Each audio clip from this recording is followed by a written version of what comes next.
You are in a glassworks factory, and there is a low rumbling of the furnace constantly going. So that's a good sign. Is it? Yeah. Who's manning that? What are they burning? It's my question. Yes. Please be goblins. Please be goblins. No. Please be goblins. We show up, everybody's dead. We're fine. Everything's great. Amiko's there going, oh, sorry. I stayed up late just catching up with my brother. It was a delightful time. Time got away from me, and we all lived happily ever after. Yeah, okay. And we're just casually burning goblins. Just casually. Yeah, just casual, like you know, logs on a fire. Just every time they pop and crackle. Anyway. This is like the awful. laundry room, right? Like we said, there were like rags and stuff all on the floor here. Yeah, on the floor there was just a pile of clothing, and it was all torn. It's people size, right? Like if you hold it up, it would be a normal Is there humanoid dog shape. clothes? It's not dog clothing. Sorry. Well, this is uncomfortable. Also, who lived here? Obviously, they were not very well maintained. She's just going to try to step over some of the clothing on the floor and just the mess, and she's going to try to make her way down this hallway. This Sure. is just disgusting. Like, I mean, I love living outdoors, and it's not even no. Oh, Rain, I don't think anyone lives here. This is a factory, so I'd be worried why there's extra clothing. oh. Wait. Is it? I don't go into too many factories. Do the people work naked? I hope not. I imagine working next to fire and molten glass without clothes would be definitely something to bring up to HR. Why are you laughing? Just the awkwardness of the situation. Mhm. I just can't even imagine all of them working naked. Why in heaven's names are their clothes off? And then I'm gonna. Is there a piece of clothing that looks ripped? And I'm Yeah, just gonna.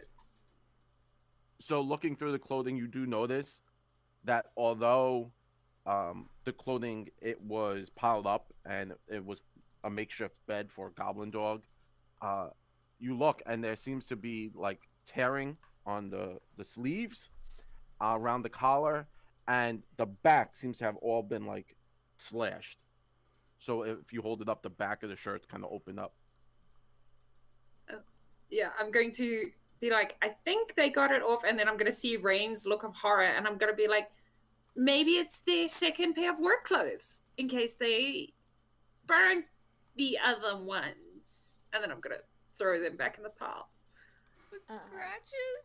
Okay, either of these scenarios are incredibly concerning because one, first of all, they shouldn't be playing with fire naked. I mean, they shouldn't play with fire in any way, but definitely not naked. Or looking at those scratches, something got to them, and then afterwards had the thought to say, I should take their clothes off, which is by far more concerning of a death. I am uncomfortable here. All of this is incredibly unnatural. Did something get to them, or did something, tear out? Like, I did one time with my brother. I stood on his shoulders and we pretended to be a normal height and put on a pretty large coat. We were trying to check the hem of it, make sure it was even. So maybe goblin rip, a bunch of goblins in a coat. Can I look at the clothes and try and tell if they were ripped from the front or from the inside? Probably not. They just exploded out chest burst style. You can, so just being a tailor and that being your profession, you're able to look and you notice that it was definitely made with like it was cut off. So a knife had done this, and it looked like the knife had not been sharpened. It was more of like a blunted blade. So you could see there's a lot of fraying, and not like clean cuts. I'm assuming this fraying isn't like for stylish purposes like it is today. No, definitely not. Well, this was definitely cut off, so probably not the goblin dog that did it. Oh, should we just take a couple of the clothing options in case we find like some naked people? I think that might not be a terrible idea. I mean, Okay. the last thing I want to be dealing with is, of course, angry, naked glassmakers. Krut's just gonna continue just to avoid this whole entire conversation. Malvolo You've got a few will... like horns on you, right? Krut? Like little spikes along the back? Mm-hmm. Can I just hang some clothing on the back of you? As you walk by? I do not notice. Krut does not notice this. Perfect. I'm just gonna like, perfect, this will be easier. I'm just gonna like hang some clothing on the back of you. If you ever run, it'll look like you've got a bunch of flags on you or something. Cool, I can run faster. It's your cape. Krut, as you pass Rain, you start to head down the hallway. You notice that there are two doorways, two doors, both of them closed, and then at the far end of the hallway is another door that does not seem to be on its hinges. It's more like propped up at that point. I have not gone through this door yet, just so everyone knows.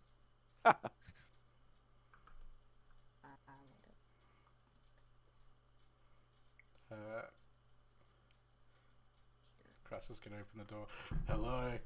Just walk in. Which door? The closest first one to one. you, or the closest one? Yeah, opening that, you realize this is just a cleaning closet. Not much is done in here.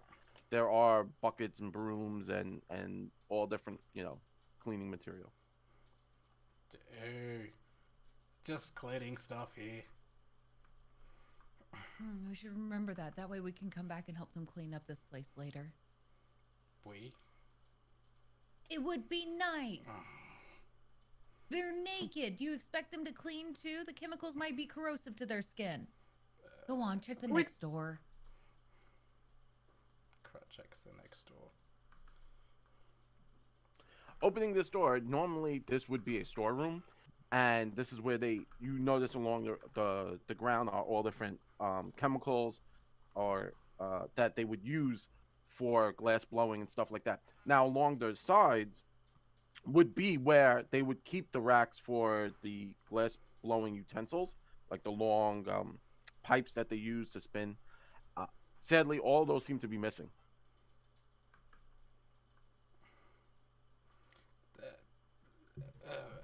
What? Curious. I am... People, what? People aren't wearing clothes, and everyone's blowing glass without clothes? Alright, it's okay, Krut. Don't worry. Collodi goes over, his, wooden joints jangling as it sort of pats him on the back. Don't worry. If there's any, naked glass blowers, I guarantee you, the last thing they'll want to do is fight you. Okay. That seems like a perfect fighting stance. I don't think I could face someone with all their bits jangling at me. Look. You see Krut? Okay? Krut's literally he's covered by a loincloth, okay? I don't know. Well, it's There not are a problem. fully... I can't see his bits. The loincloth is enough. Well, that's because he's a I'm reptile. not going to make any reptile... comment on the size of the loincloth. I'm just gonna look at Nexen and say, well, at least you guys are all tall. Wow. You just You had to go used there. it. Legit. All right. Collodi will open the next door, bracing to, of course, see a group of naked glass blowers. Opening this door, well, not so much opening as it is moving it gently to the side as it has come off its hinges. This is a dining room. Normally, you would probably see chairs and tables, but all those are strewn about. There seems to have the tables have been flipped over, the chairs have been gashed and destroyed, smashed to pieces. There's mud, or what you're assuming is mud, seems to be everywhere on the walls, all over the floor. It's gross. Make Collodi, please make a survival check.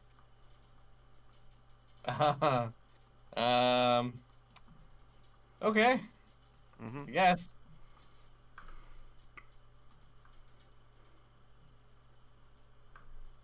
Yeah. I said yeah. There you go. That is an 11. Not bad. Looking around, you do notice underneath one of the tables, fairly close to you, there seems to be a dog slicer. It was kind of hidden in the mud and through the stuff, but as you come in, you notice it quickly.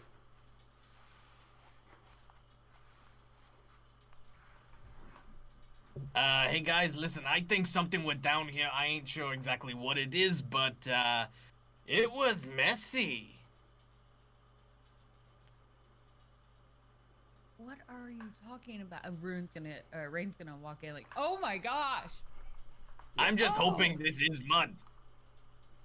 Oh, can I tell if it's mud? Because if it looks like mud, but it isn't mud, there's one other likely option. It is mud, dried mud. It looks like someone someone or a group of someone's have paddled through mud, come into this room, kind of tore it apart. As you look around, you do find food bits on the floor and a fair number of pickles, half-eaten pickles. The clues we are picking up are very concerning. I don't understand any of this. I would not make a good detective. I'm fairly confident that even the greatest detectives would make no sense of what is happening right here.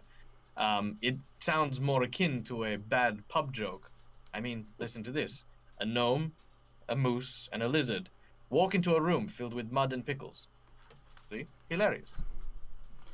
I Do you know squat. anybody that really likes pickles? I just pick up a pickle and eat it. That was on the floor, Krut. Oh, that's gross. And it's pretty good. That could have so much bacteria on it. You could get sick, Krut. And I don't know if any of us know remove disease.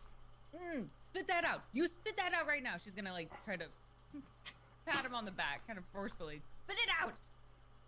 I'll spit it out. You do not eat stuff off of the floor. We have the 5-second rule.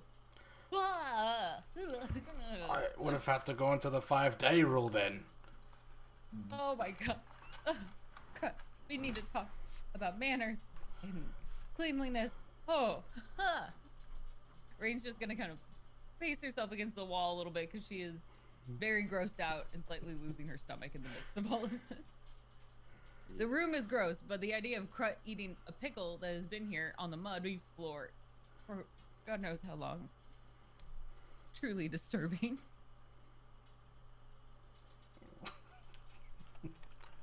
All right.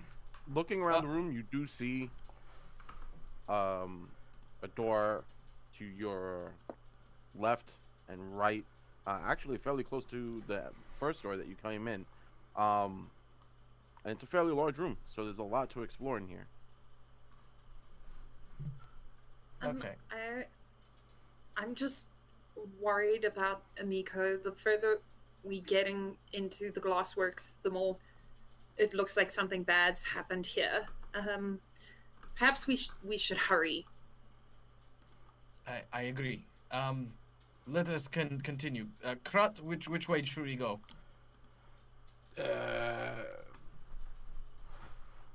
Left. We will take the northernmost door, I guess. Because that would be to our left. Yes.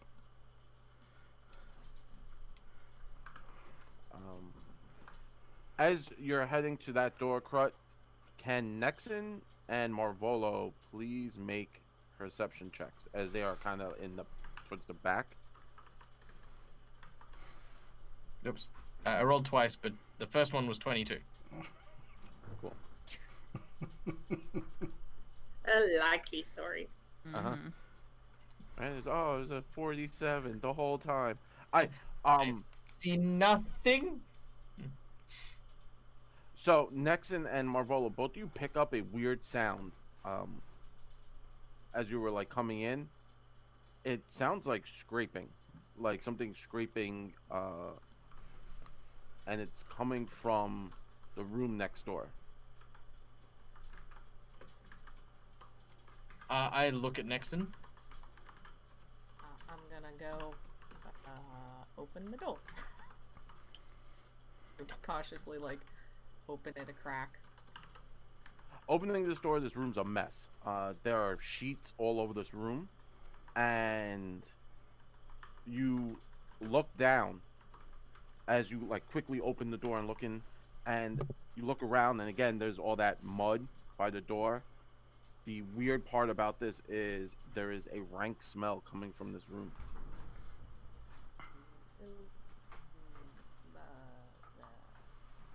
Don't smell so good in here. For Nyx to hop off of Krut's shoulder, cuddle into the room. Tell him the usual, like, you see something, do your little dance, and then rush back to me. The little one scurries into the room, and then it starts to do a little dance very quickly as it scurries into the room. And then it scurries back to you.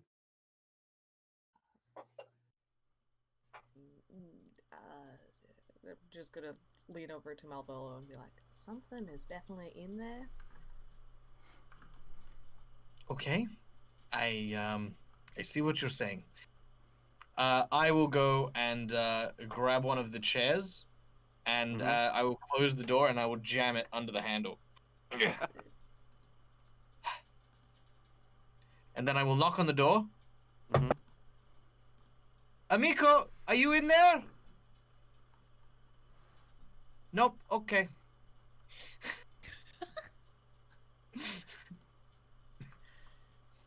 Look.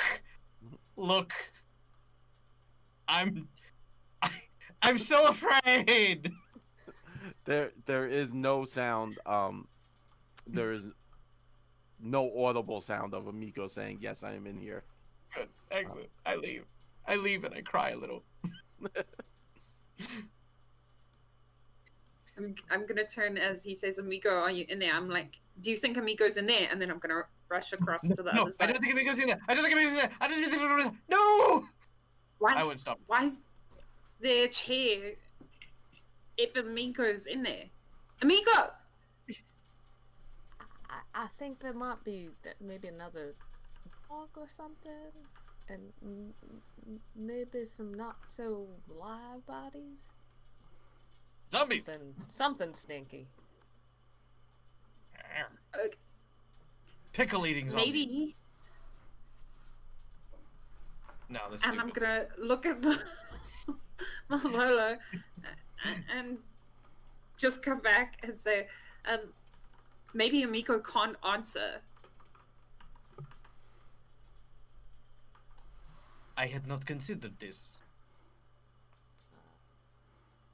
I'm gonna, and you know what? I'm gonna pull the chair and I'm gonna be like, if it's undead, I've got this, and I'm gonna start forming my little clay animated undead spell. Here, Carla hopes that it is undead and she's not just getting herself murdered.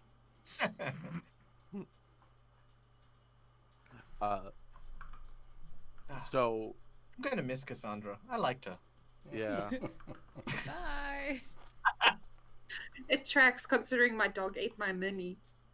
Yeah, that was heartbreaking. So I would like for you to take just a quick moment while we are investigating this to tell the audience what happened to your beautiful miniature, of which the artwork next to Kasaundra, it was a beautiful replica of it.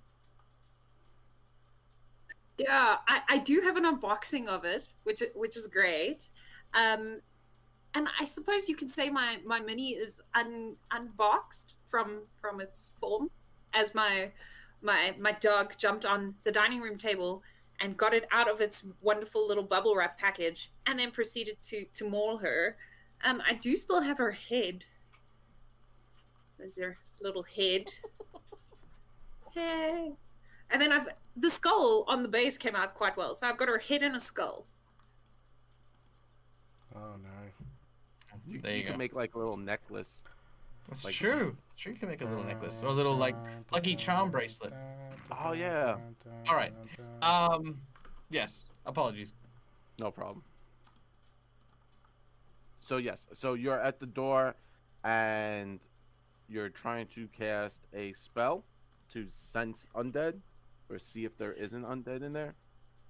And sadly, there. I don't have the skill for that, so I'm just Oh. gonna hope there is and move the chair and open the door and prep myself for if there is an undead, I'm gonna dismantle it. Sure. Opening the door, Nexen and Kasaundra, you both see as Malvolo, I'm assuming, steps back away from the door. You notice that there's sheets all over the place, except there is one sheet in a corner. This is a very large room. There were beds in here. This was probably a like a restroom where the workers would come here to kind of like rest. They would take long shifts, so it made sense. One of the in the corner propped up is a sheet, and what looks like a humanoid form is underneath it. It's not a small humanoid form, it is a large humanoid form. Unmoving. Currently unmoving. The sheet, it was white at one point in time and now has mud and brown stuff all over it. I'm gonna look at Nexen and gesture, like, go in, pull the sheet. Like, should I do that? Let me try just one thing. I'm gonna pull out my sling and try and hit the thing under the sheet and see if it moves. Sure.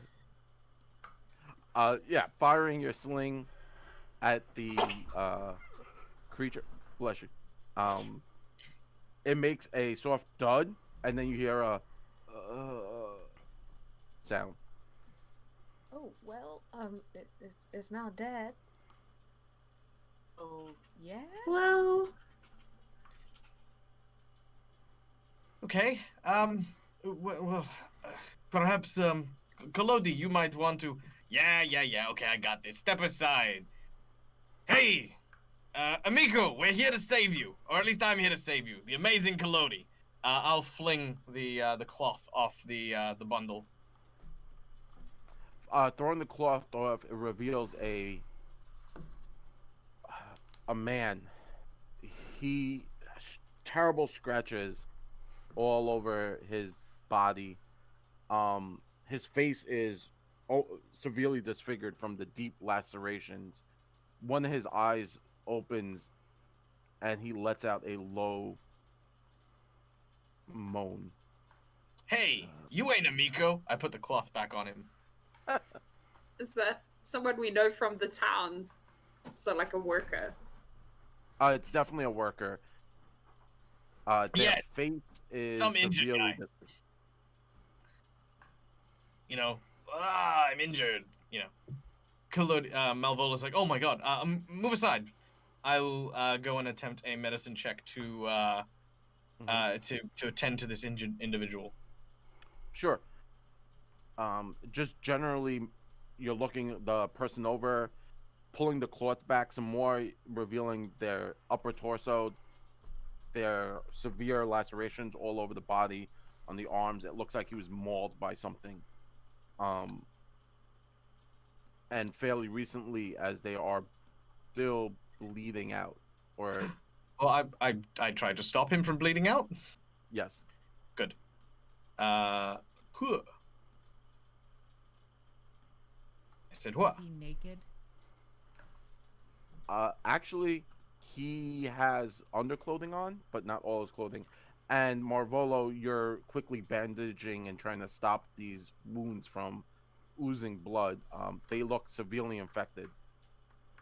I do another layer of bandages because Sure. yuck. You there? Can you hear me? Oh, sir. Help. There in here with us? What is in here? Who did this to you? I cradle him, like, in the movies. Mm-hmm. Who did this to you? He reaches underneath, deeper into his cloak, and he pulls something up, and he kind of pushes it onto your chest. Is it covered in blood? It is covered in blood. I drop him. So with a thud, this man falls to the ground, and he goes, "Oh!" Oh, sorry. Oh God, why? I take whatever he's put on my chest. Is there a stain? There is a stain, and it looks like a brooch, like a little amulet, like you would have a picture inside of it. Yep. I look at it and I hold it and it's just an amulet. Oh, opening up, there is a picture inside, a female Tianese woman. Is it Amiko?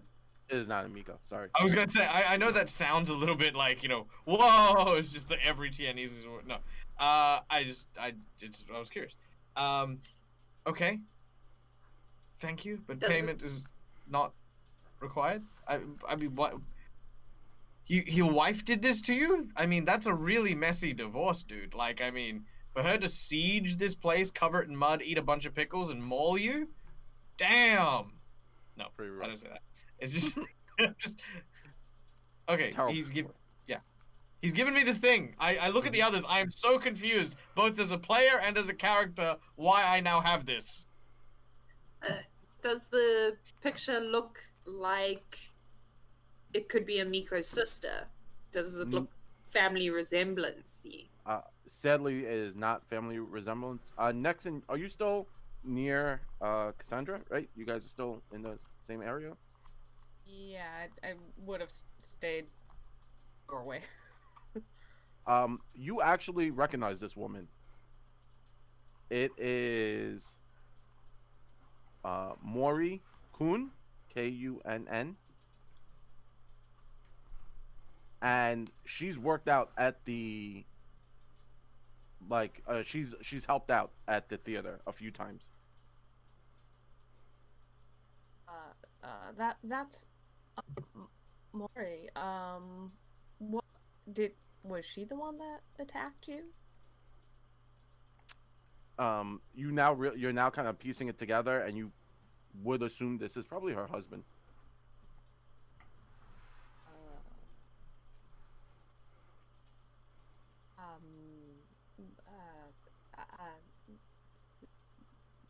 I'll share that with the group. Sorry.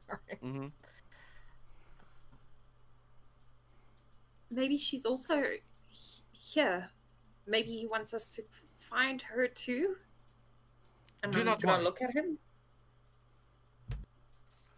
He's closed his eyes again. The bandages are still fresh, but they are slowly getting covered in blood. He will need some more rest. For the time being, let's leave him here. Perhaps just under a more comfortable situation. We can come back and tend to him, probably in a better way. But for now, there's still danger about. Whatever did this to him might still be around. These wounds are very fresh. Mm-hmm. Yeah, see? This is why pine. Way sturdier than flesh. Or scales. Lead the way. Right away. Hey, so that was the scraping noise. Collodi will stand next to Krut by the door that he'd suggested and open it. Sure. Opening the door, Ranne, Krut, and Collodi, you see a hallway stretching fairly long. Again, the floors are covered in mud and probably blood at this point. There are a pair of doors to your right, and then to the far end, it just goes, and you realize that's probably the door all the way at your left side. That's probably the door where Ranne with all the scratch marks and stuff. Yeah. This door, when you turn it around, has all the scratch marks on it too. Oh, great. This is scratch mark doorway. All right. Okay. Krut is confused. Why is there so much mud? Well, whatever seems to have attacked these people must have dragged it in with them. Some heavy redecorating options, I suppose. Yes. Standing in the room with all the tables and chairs, does there seem to be any like footprints of mud leading anywhere? Yes, actually, Nexen, looking around, you do notice that there is a large amount of mud like directly in front of you, in between like these two this hallway. There seems to be a fair amount of mud and kind of like the center area in this location right here where I'm moving you. Yeah, I'll kind of follow it and go. I think maybe stuff came from here or went here. And down the hallway, can I see those two kind of doorways? Yeah, you could definitely see the two doorways down here.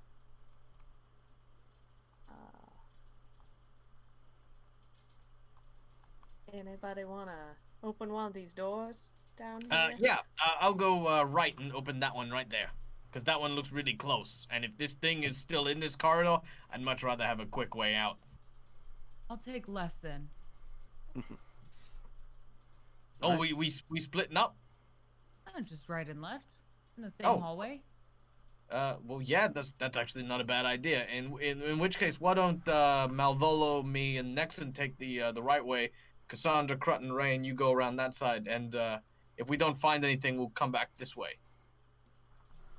All right, let's open up the door on the count of 3. Okay. 1, Do. 2, 3. All right, we're gonna bust in. Sure. Rain, the door you open, there is a loud clatter as you need to make a reflex save. Oh no.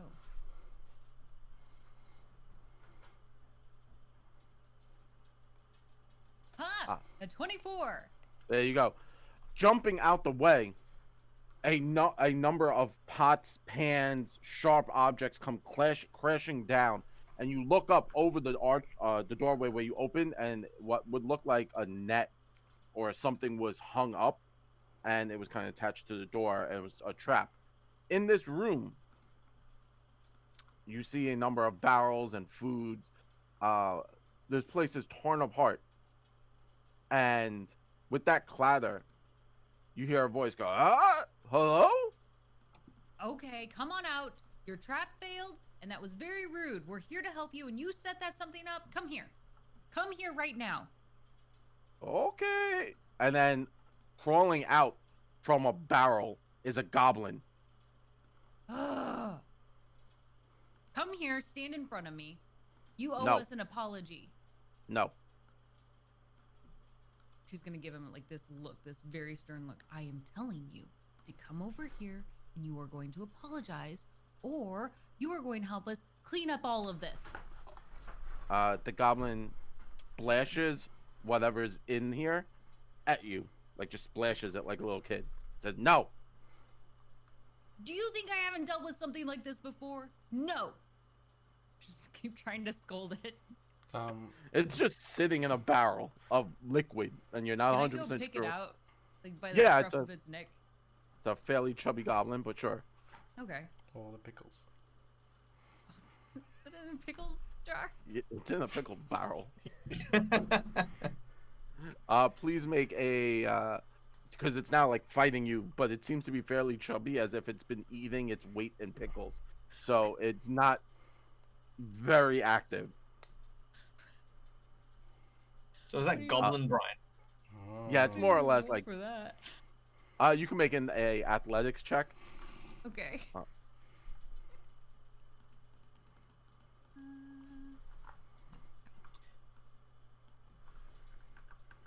Oh. Oh. It was a nat 1. Bum, bum, bum, bum. Reaching into Can the I barrel. Can I use my little red thingy? Yes, your hero point. Yes. Yeah, let's use my hero point to redo that. Yes. Like, I don't want that. Oh, you could roll a 2. Thanks. Really appreciate that, Hope. Are you Oh! kidding me? Worst. I'm sorry, that was my fault. You cursed me. I'm sorry. I could have been a two.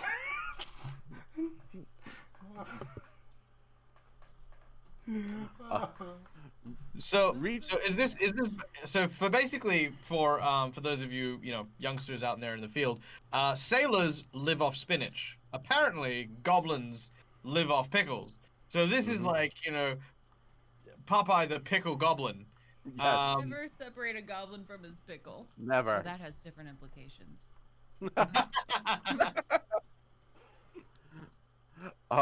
Reaching into this barrel of brine and pickle, this tubby little goblin dives down into it, and you're like, where did it go? And you're just flailing around, and then it picks its head up, and you could just see its face, and it spits a line of pickle juice in your face, and you're like, ah. You little brat! Can I dunk him back in the pickle jar? Yeah, you like push him down. I'm gonna walk away, try to find a towel. I'm reaching for a towel somewhere. Yeah, you could easily find like a tower. This is more or less a kitchen area. Okay, good. You wretched thing.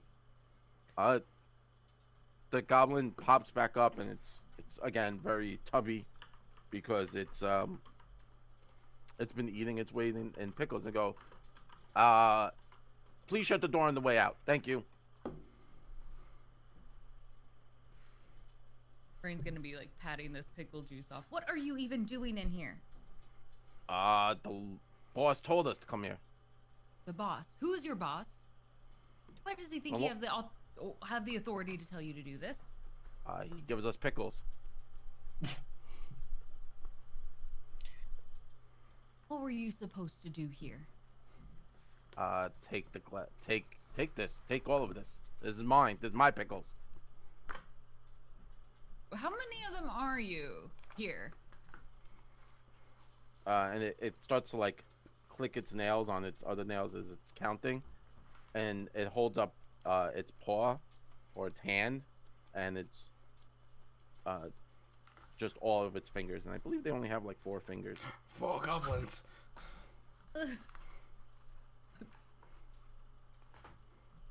You know what? I'll make a deal with you. You stay in here, you can have all the pickles you want, and you don't leave this room ever. Deal? Mm-hmm. Okay, perfect. She turns to the others. It's just gonna eat pickles here.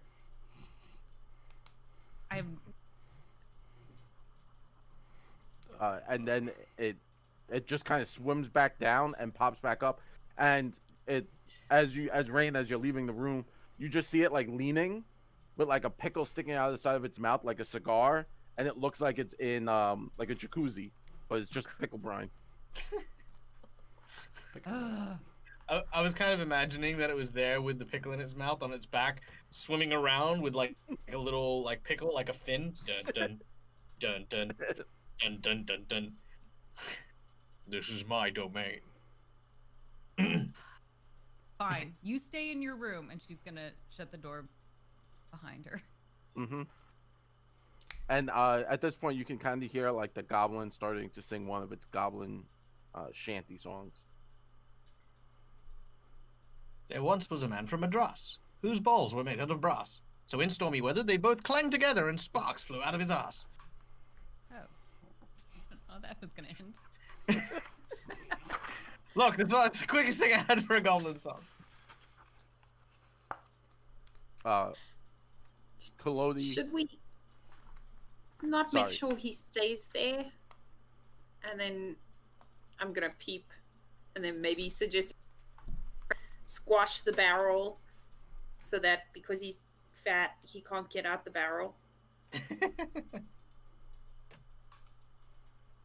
Be my guest. Go. You can deal with him. He is no longer my goblin.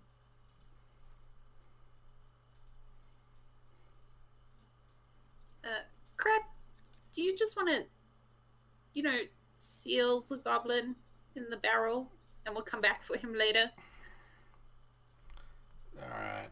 I'll walk up, punch the goblin, and just cover the lid.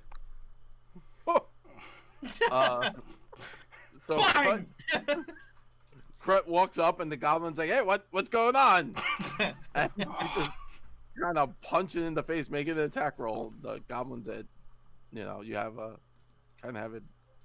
This one shouldn't be too bad. Maybe you'll roll a 2. Wow.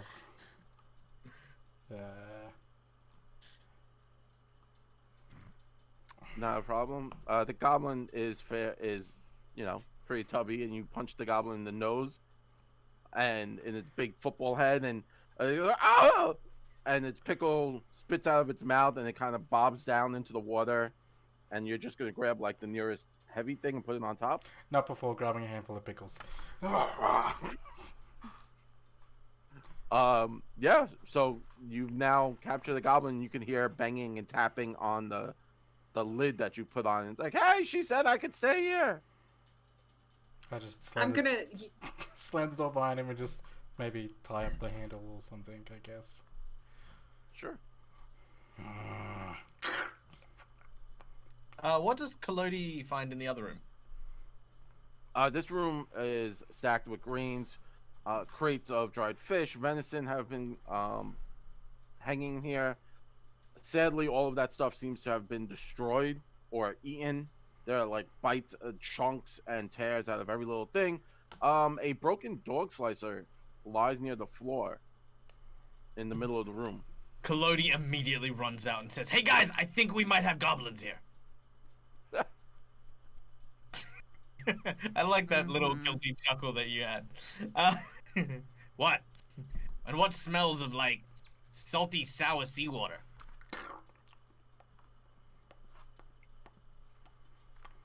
Apparently, goblins like pickles.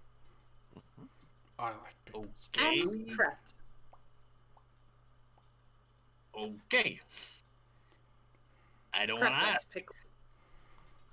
I So, wonder if we could lure a few more of them if we have some pickles.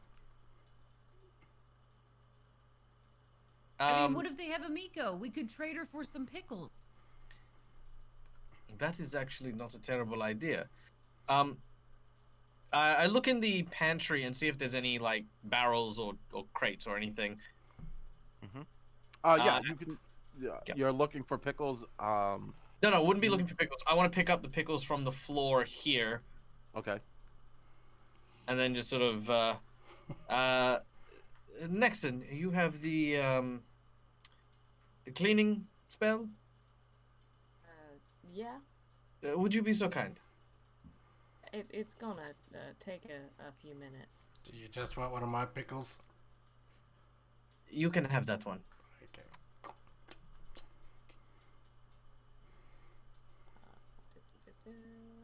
Pickle Krut.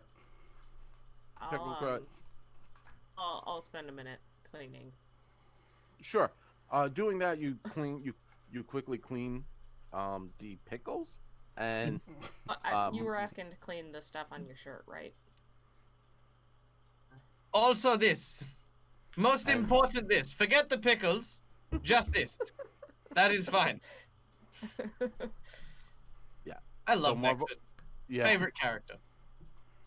Malvolo is now clean. The pickles are clean. Nexen, you've worked your magic, and you've kind of put them all into a small crate, milk crate.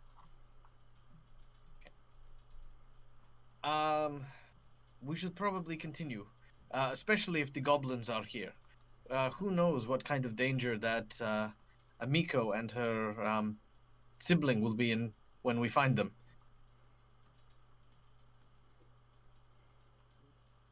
Head down that hallway or check out a few of these other. Let's check out the door right next to us on the right hand side.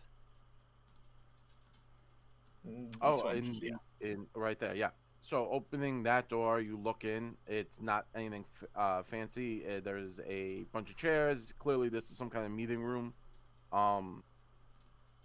Nothing exciting happens in this room, sadly. Very well.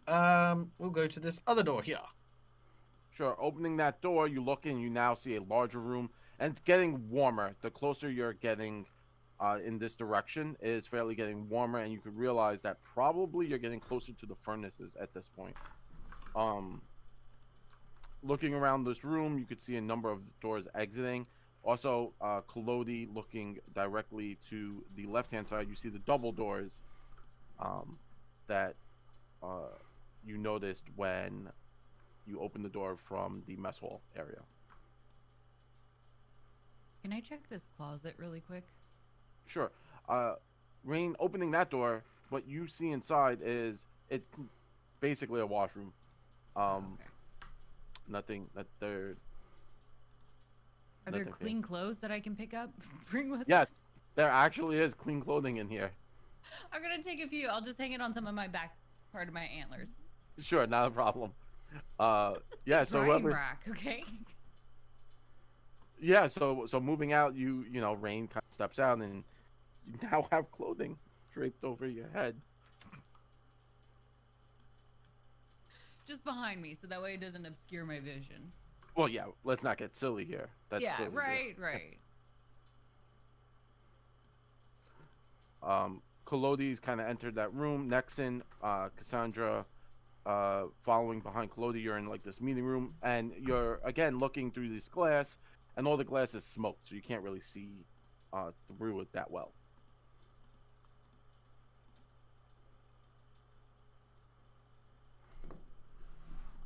I suppose we continue on, and then I'm gonna follow Collodi.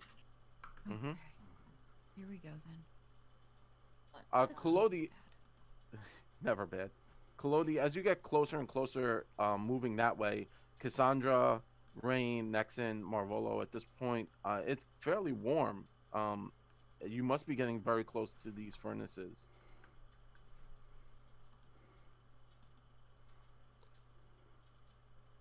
Touching the wall, the big stone wall, it's warm to the touch. Like when you place your hand on it, it's very warm. So you know that's definitely where the furnaces would be running. Okay, let's get to the other side of this.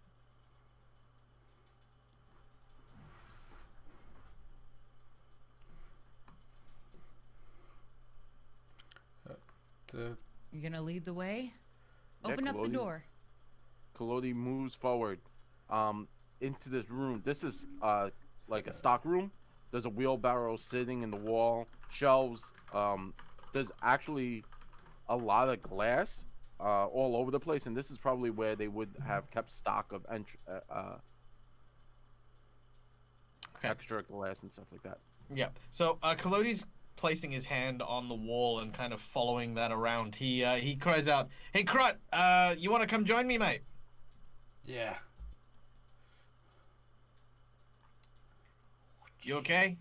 The pickle weighing you down? It's good. Yeah, that's what I thought. All right. Let's try this door here, shall we? We shall.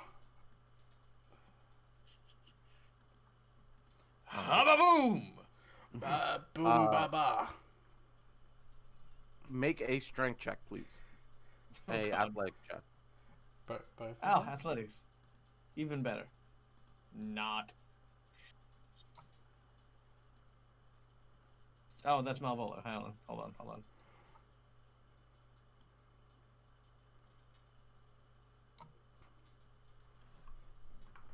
Yeah. That is a 10 for Collodi. In the distance, you can hear behind that door glass breaking, and Krut, with your natural strength, you kind of push the door, and you hear shattering as the door creaks open.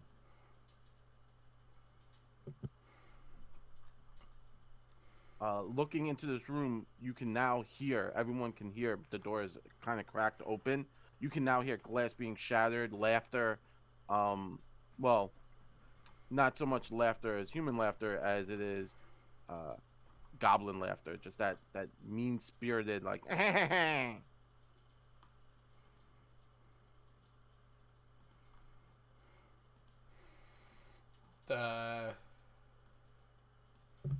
Do we see anything, or do we just hear it? you can really just hear it at that point. As the door is just slightly cracked open. You would have to like push it open more to get a wider view. I have an idea. I'm gonna move up to Collodi and Krut and just be like, maybe we can throw them off. And I'm gonna yell out in Blin,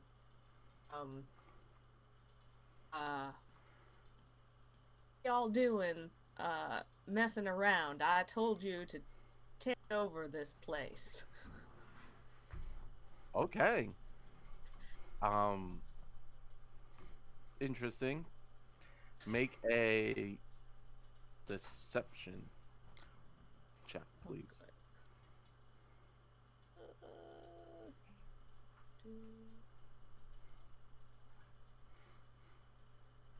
No. Don't forget, you have those hero points. Yeah, I'm gonna use hero point to redo that.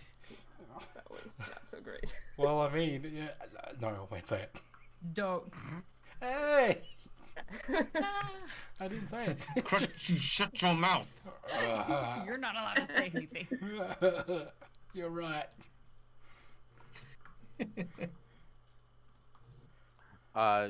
Okay. You scream that out, and one you now hear a bunch of goblins. They're like, "What?"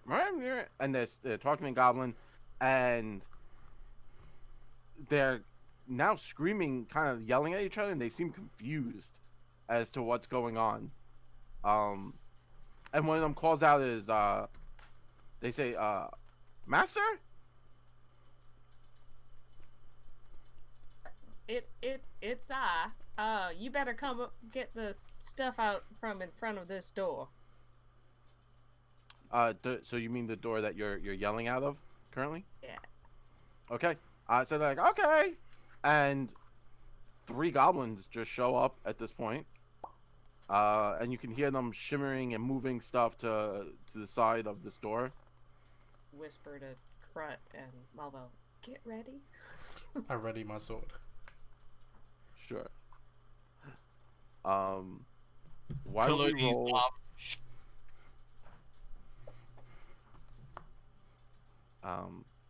So yeah, so they move the door away, and they open the door, and there's Krut and Collodi.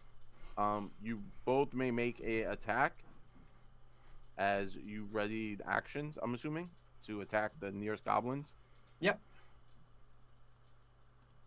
And then we will all roll initiative.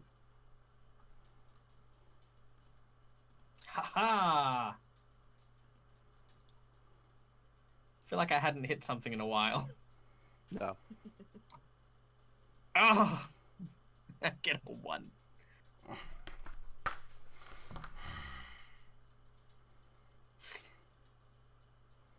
You've got to extend, not overextend.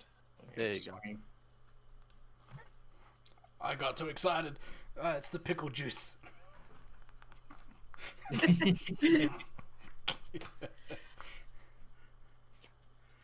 Yeah. So, let's see.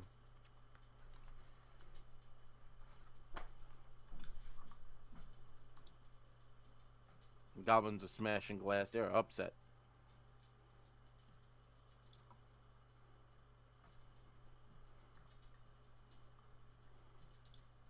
Everyone rolled in. Mm-hmm. So having this room open, these doors open, you now see a number of goblins here. Kasaundra, it is your go. You're looking into this room, and it's a very large furnace factory. Okay, let me see if I can reach anybody. Okay, I'm going to sort of divine lance the nearest one to the door. Sure.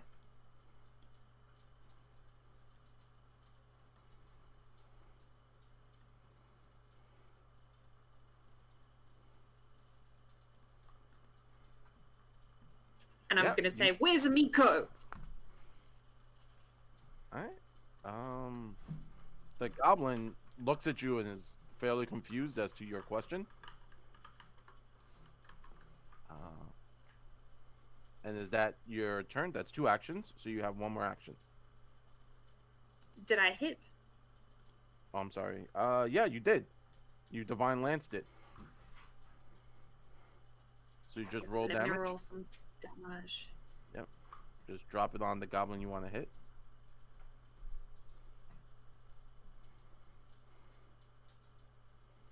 And I'm gonna describe her. I'm gonna be like, she's this tall, and where's this one? And the goblin looks behind it at clearly a larger goblin. Well, larger. And is like, they're kind of shocked as to this questions.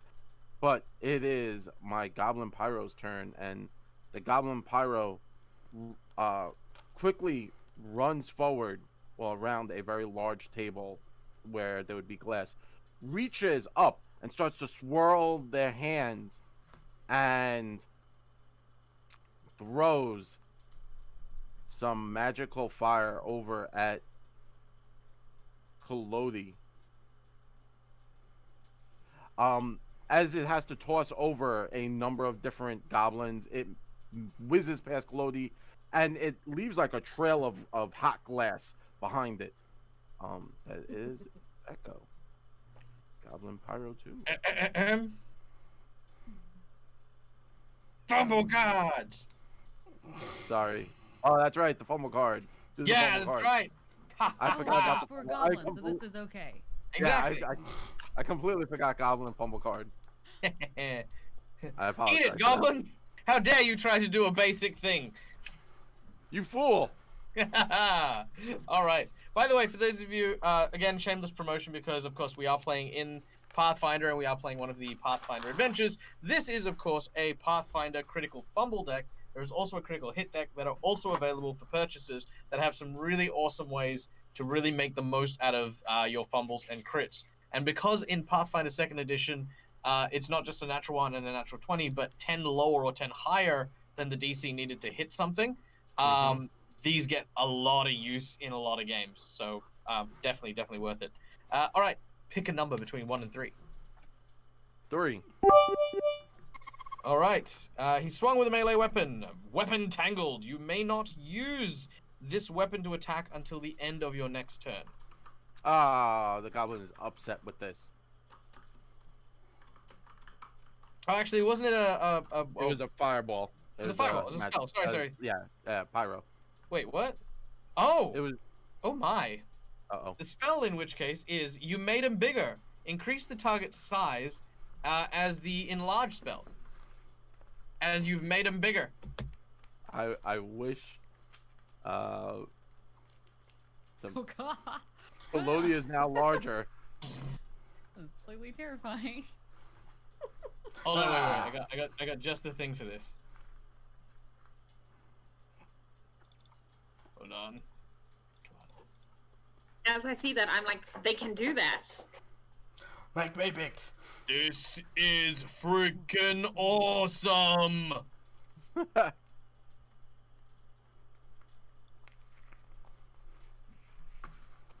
I'm gonna look at Nexen, like, you wanna be big? Yes.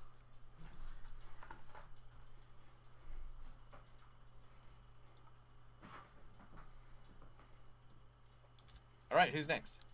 I'm sorry. It's my second goblin, pyro. This one, now seeing the combat and hearing the yells of its goblin brethren, runs forward.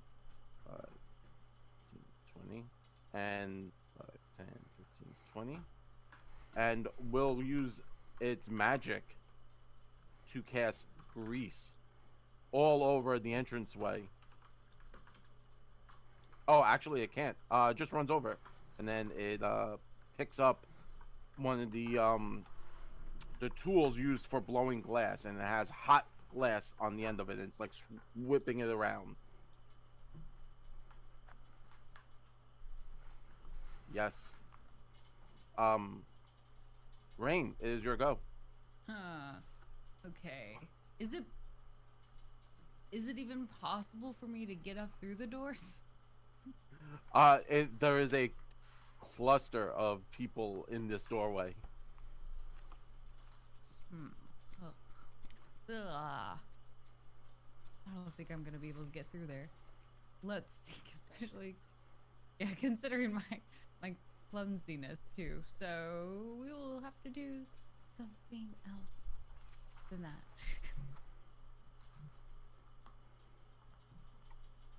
Let's see.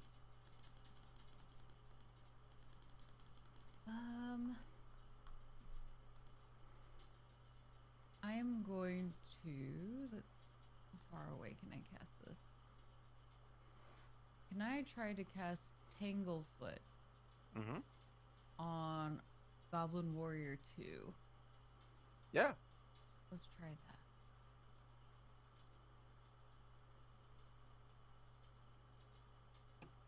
So I believe I have to make a save for Tanglefoot. Yes. Maha. If you want to. It'd be great if you failed. I'll think about it. That's yes. really. Do try. So I believe it is a reflex save. 70% sure. Oh no, you actually cast a spell. Like you have to hit me. Sorry. Yeah. So throw your spell on me. Do it up. Okay.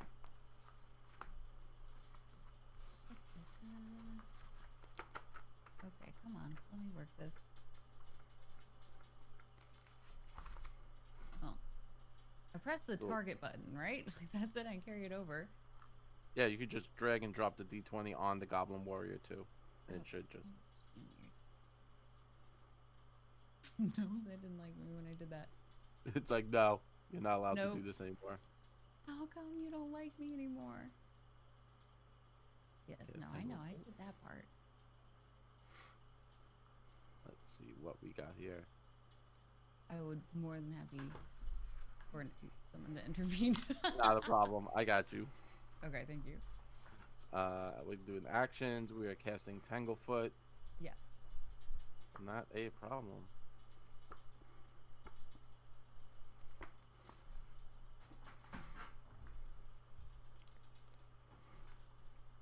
Yep. So we're just gonna do this. Okay, cool. Thank you. So, like, I don't know why it's not liking me.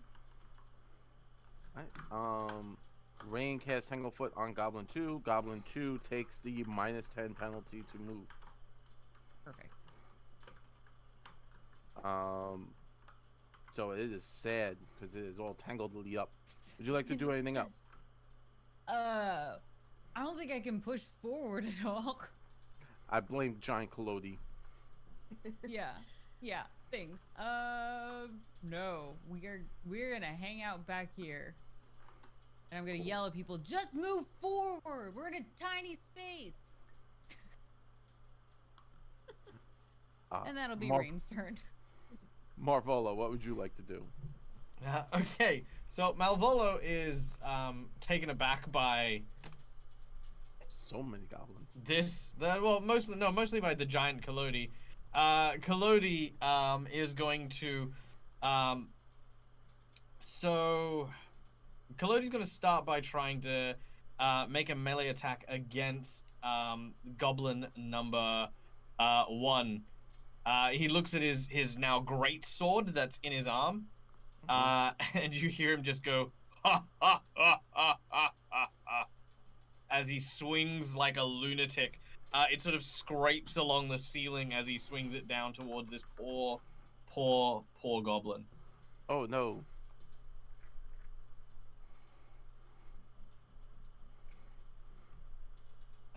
Okay, here we go. Okay. And Just I poor believe goblin. Okay, and I believe that is an extra 2 damage on my damage. The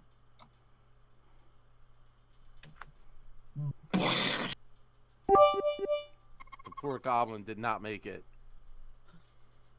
I'm going to use Act Together for Malvolo and Collodi. Collodi's going to yell out, All right, guys, stay close to me. And barrel into the room. Trying to basically just squeeze past these goblins to like over here. Sure, that is 100% possible. If they've got attack opportunities, they can provoke, etc., etc., etc. Yep. Sadly, they do not. Collodi will look concerned. Sorry, Malvolo will look concerned. And will try something that he hasn't tried. Now, can I? Now I know how action points work. Can I spend multiple action points, but not enough to do something like cast a spell, and then finish spending the action points in my next round? Oh, like carry them over? Yeah. You could ready an action, and then that does that. But it burns the action point from the other route. From the Okay, cool. So I'm going to prepare and ready a spell. Yeah. So I'm readying with the rest of my 2 actions. Not a problem. Sadly though, as Collodi runs in, Collodi seeing way more goblins.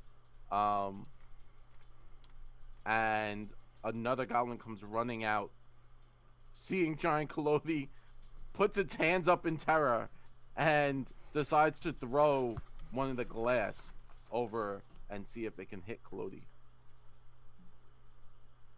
Sadly, Collodi being giant but not still agile, the goblin misses, and then it's gonna try one more time because it's got nothing better to do.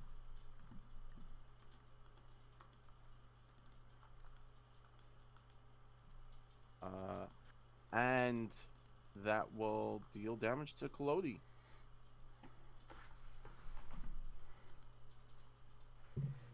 Collodi leans back, but he kind of chuckles at the tiny little dabs onto his foot. Yep, and it only does puny goblins. 2 points of damage to Collodi. Well, yes. Yeah, we know what it does. We know how this works. All right, 2 damage. Yep. More goblins start funneling out of everywhere that you were not aware of. So, 20, 25, 30. Hey guys, there's more of them.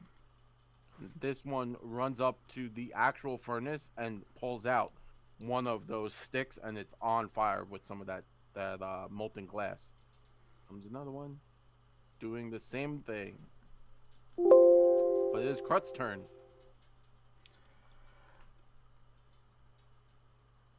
I will use my first action to run in. And then I'm gonna use my other 2 actions to attack it. Yeah, please do. Okay.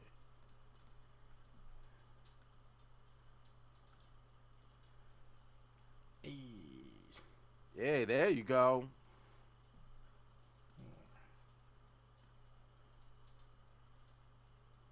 Okay.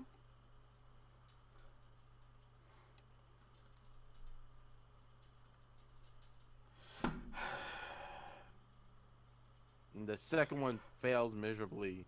Krut, you lunge in and you whip your hand at the first swing. You hit it, and then you try to do this like pirouette. You sadly missed the second time. This darn pickle That's juice. a critical miss. Yeah, it's a critical miss. All right, pick a number 1 to 3. 6. I meant 3. All right, you hit with a melee weapon. Yes, his claw. All right, that is off balance. You take a -2 circumstance bonus on attack rolls until the end of your next turn. Oh no! As you overextended. That's okay. Down. All right, That's it. Yep, Nexen, what would you like to do? It's getting kind of crazy in there. I'm gonna look at that Krut just started attacking. Why don't you hold your horses there? And I will cast Daze on him. Ooh. Sadly. 3 points. Yes. Sadly, the goblin doesn't want to get dazed today. He chooses not to. It passed its save. Would you like to do anything else? Yeah, I'm gonna just look over at Rain and say, you know, I think fate's gonna be on our side, and I will cast Nudge Fate. Nice.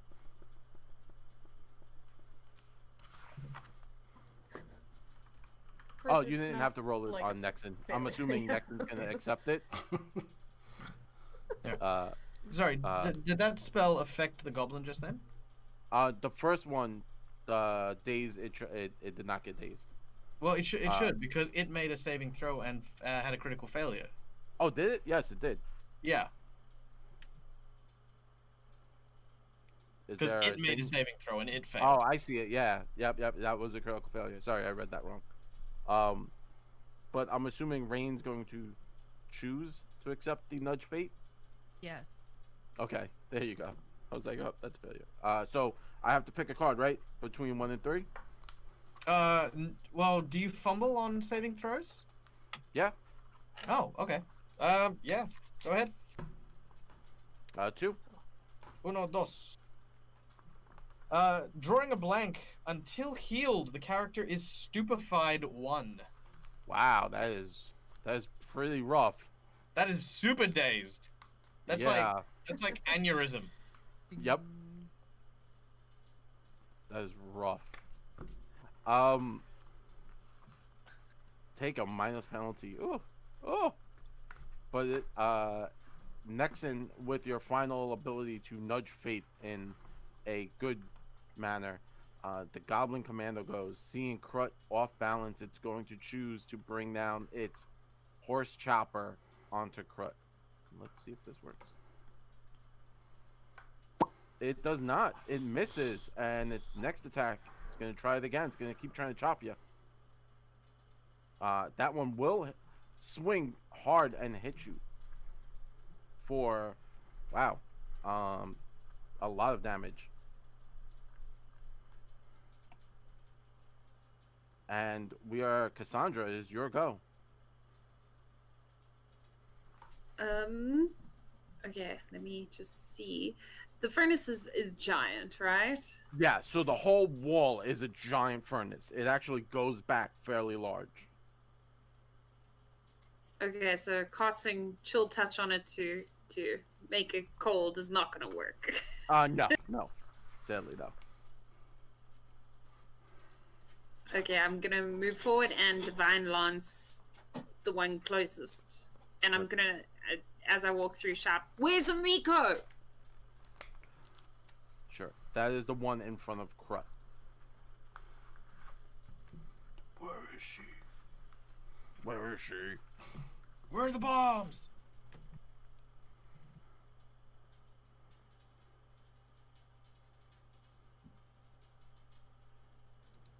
Maybe put it on. Yeah, Maybe put it on Collodi. Yeah, that smashes into this. The energy cascades upon it, and you want to just roll some damage on that one. 7 points of damage. Oh, that is a lot. This guy is not looking healthy. But that ends your go, unless you want to yell something out. Tell me now. One of the goblins sneers at you, and it is the pyro's turn. The pyro is going to light some more of its hands explode into fire, and it's going to fire off on to Collodi because he is the biggest target. Woo! And that will shoot fire all over Collodi. How you doing there, Collodi? Oh no. So it is not a lot of damage, but it is enough to be obnoxious. For 2 points of fire damage onto Collodi, and it will end its go. The other pyro is gonna do the actually I have a quick question, the rules question. Yes. What constitutes a trigger for a snare? The snare usually comes with a little blurb, so it'll say if someone steps onto this, it triggers. Now we have it a little different because Collodi is the snare. Yep. So that would be how you would want to play it. Okay, so I have a spike snare, which basically just a spike juts out of me. It would have triggered if I take damage from a melee attack. I know that this is produce flame. Is he throwing it or is he kind of like touching me? He's tossing the flame at you. Oh, okay. Yep. Never mind then. Okay. Well, that's going to come into play because there's a bunch of goblins running at you guys. They just Great. get the defensor. The second goblin pyro is going to do what goblins do, and that is try and tanglefoot someone. It's going to actually try and tanglefoot Kasaundra, since you keep yelling at it. Yeah, because no one listens. They're just not having it.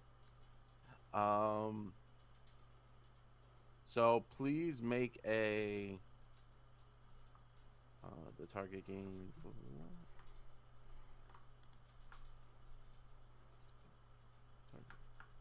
Having this so it's going to take its 2 actions, try and cast this on you.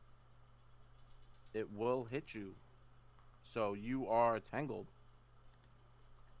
You get a -10 for 1 round, so you can't move. Your speed drops. Spells have distance. Rain, it is your go. Okay. Now that we can actually move forward, I think. Yeah, Ready you to have go enough. for it. Yeah. I can actually move through. Can I ask how I might be able to use my feet? Because I'd like, for a Titan wrestler, I'd like to be able to kind of run up and shove some of these goblins further away. Shove them around? Yeah, sure. Yes. So you just want to run up. Titan Wrestler is really cool because it lets you kind of move larger things. So you're kind of you're And they're beefier smaller, now. so. And they are smaller. So if you get in a good position with Krut, you can kind of throw them around. Yeah, I'm thinking like mosh pit energy here. Nice. Yeah, go for it. So just make an athletics check on this one commando right there. Okay. Athletics on this one right here. And just do it right there instead. Okay. I'll roll that over there. Okay. 19. Yeah, nice. All right, so this guy, you kind of push him, right? So you're trying to just knock him back. Yeah. So here's my question: do you want to knock him at the furnace or just back into his people? Oh, let's push him in the furnace. Oh, that sounds terrible. Wait, Rain wouldn't do that. Okay. I would. Rain wouldn't do that. You're like, ah, burn him. Ah, Rain's Collodi would. Krut would. I'm gonna push him back into his friends. Oh, okay. I know, right? Like, Everyone I'm else the is like- murderous kind of person. Yeah, everyone's like, murder him, and you're like, ah. Yeah. So pushing him back into his friends, they get like tangled up, so they're kind of on top of each other. They're not doing well. This guy right here, the commando, is now prone because he, you pushed him, knocked him back, so he fell back. So he's prone. And the goblin pyro is like tangled up with him, so you kind of got a lot of space now. Okay. So that was moving, and athletics is 1 action, so you still have 1 more action to do something.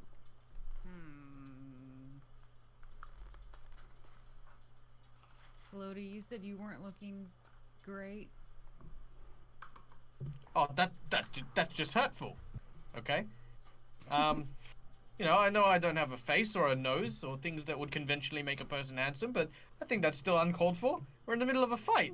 Just I lose 1 inspiration. You have somehow uninspired me. No, I've only taken like 4 damage. Collodi looks like a little scratched. He's more annoyed by the fire than you know, severely injured. Okay, then I am just gonna put my shield up then, kind of bracing the rest of my crew behind me. Yeah, nice. Awesome. So who do we have up next?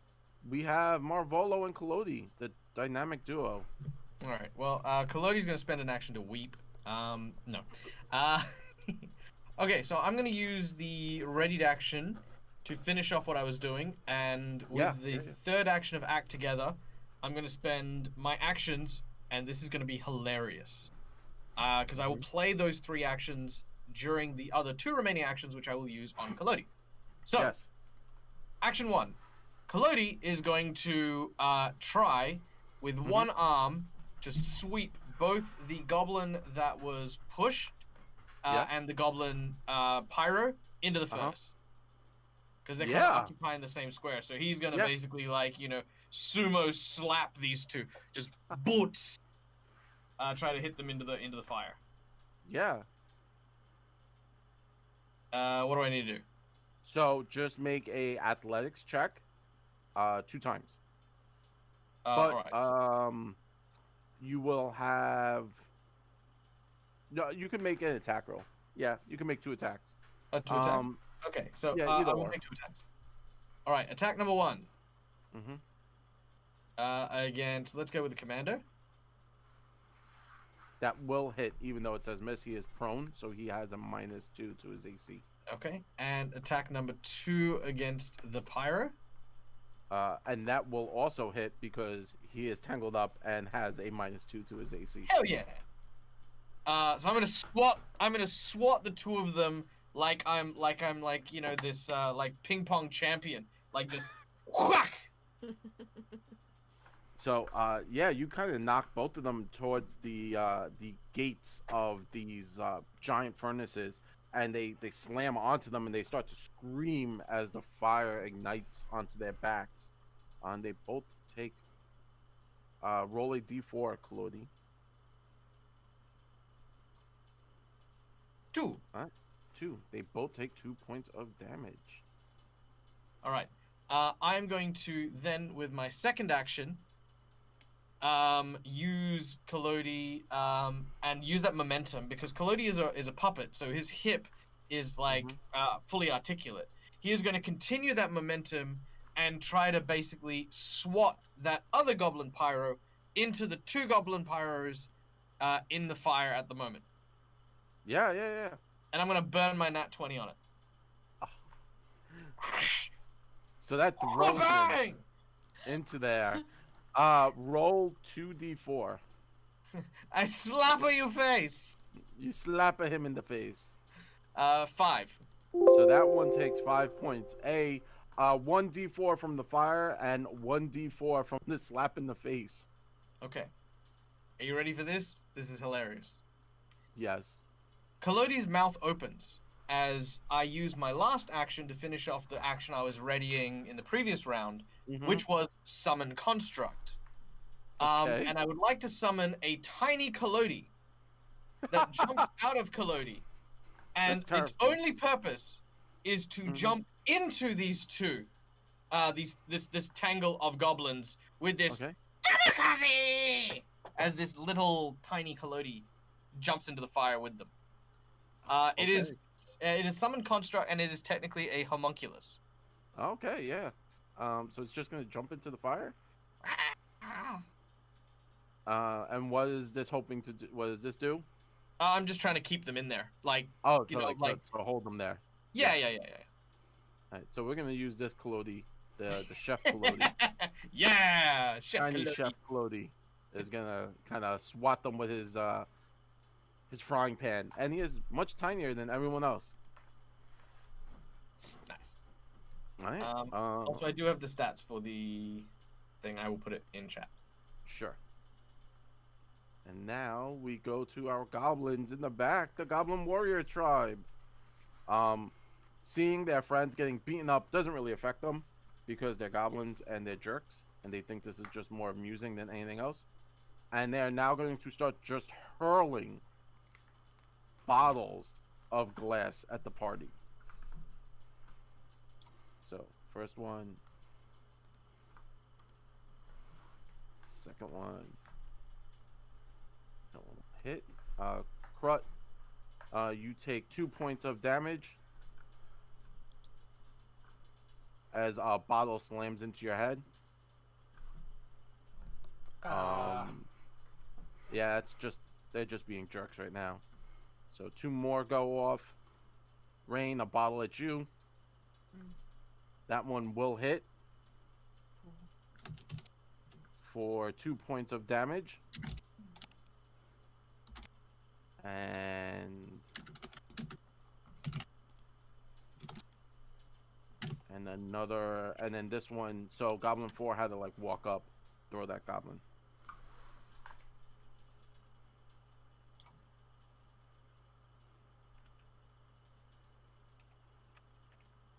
And the last goblin is going to throw some more glass because it's a jerk. 2 more to Collodi and 2 more to Krut.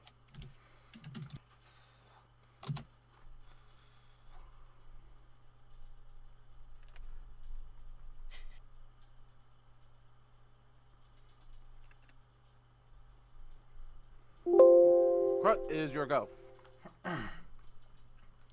Alright, so I'm starting to get pretty angry. Krut will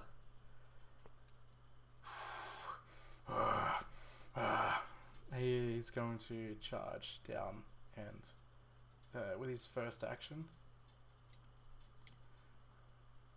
Yep. And with his second one, he's going to actually with his 2 other actions, he's just going to just go ballistics. Right.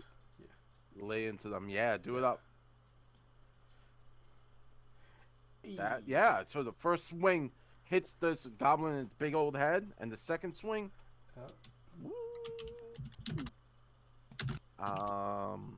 yeah, that one actually puts down that goblin in front of you. Cool. And then I'll attack the other one with my other action. Yeah, do it up. Sadly, that one kind of like bobbed and weaved out the way.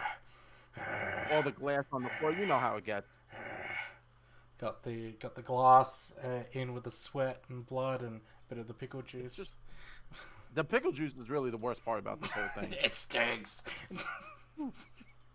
But Nexen, it is your go.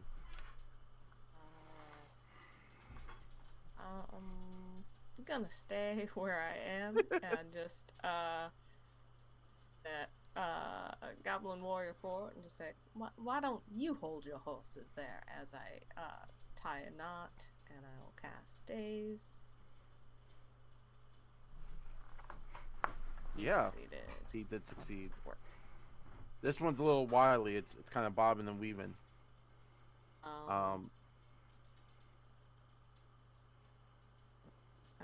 And I'll go ahead and move.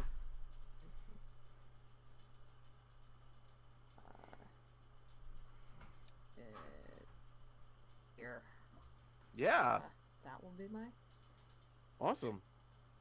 The commando dies because it's on fire. Yeah, that'll and kill most people. Yeah. So bye commando. Hot stuff coming through. Hot stuff. I love the smell of burning goblins in the morning. Kasaundra, it is your go. I'm gonna shout to the ones at the back, and I'm gonna say, "You think you're safe because you're far away? You're not. Tell me where Amiko is." And I'm gonna cast. I'm gonna use an ability I have called Reach Spell, which doubles my spell's range. Yeah. And then I'm gonna give them like a second, and when they say nothing, I'm gonna Divine Lance the one next to Krut. Oh, he's the one who's been dodging. As you can see him, he's got like this little bob on. So let's see if this works. Taking dodge, duck, dip, dive, and dodge. Oh yeah, he's really moving. Just moving all really fast. He's He's a not- little wily goblin. And that's my turn, and that was a warning shot. The first goblin, these two goblins are both in on this, and they will both take. Let me roll a d6 because they are both on fire. So the d6 is terrible. So he will take 2 points of damage, and this one will take another 2 points of damage. But so baby Collodi is just kind of swatting at them with its little frying pan, and it's gonna try and scratch him in the face, baby Collodi. So let's see if this hits baby Collodi. I believe if I have this right,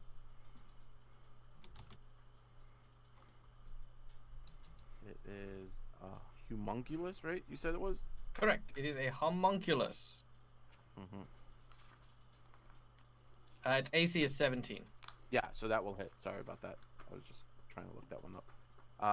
So that will actually miss. So that one misses, and Is that all you got?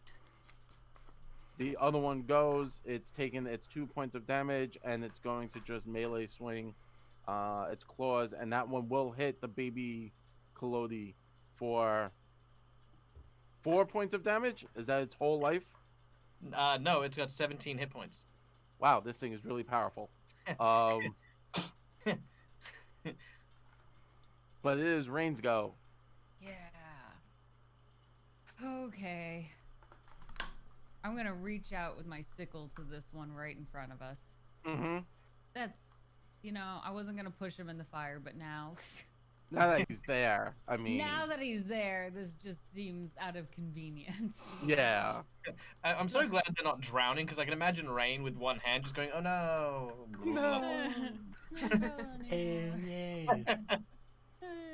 This is fine. This is fine. So let me find my sickle and we will attack and hope that everything goes well. So she is gonna just reach out. How does that one look anyway? On fire. It's burning. Okay. It is sad.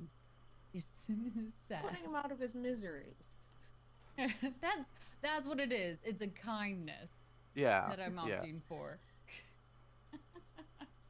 There it is. Oh, I should have held it over him. I'm sorry. That's 14 fine. though.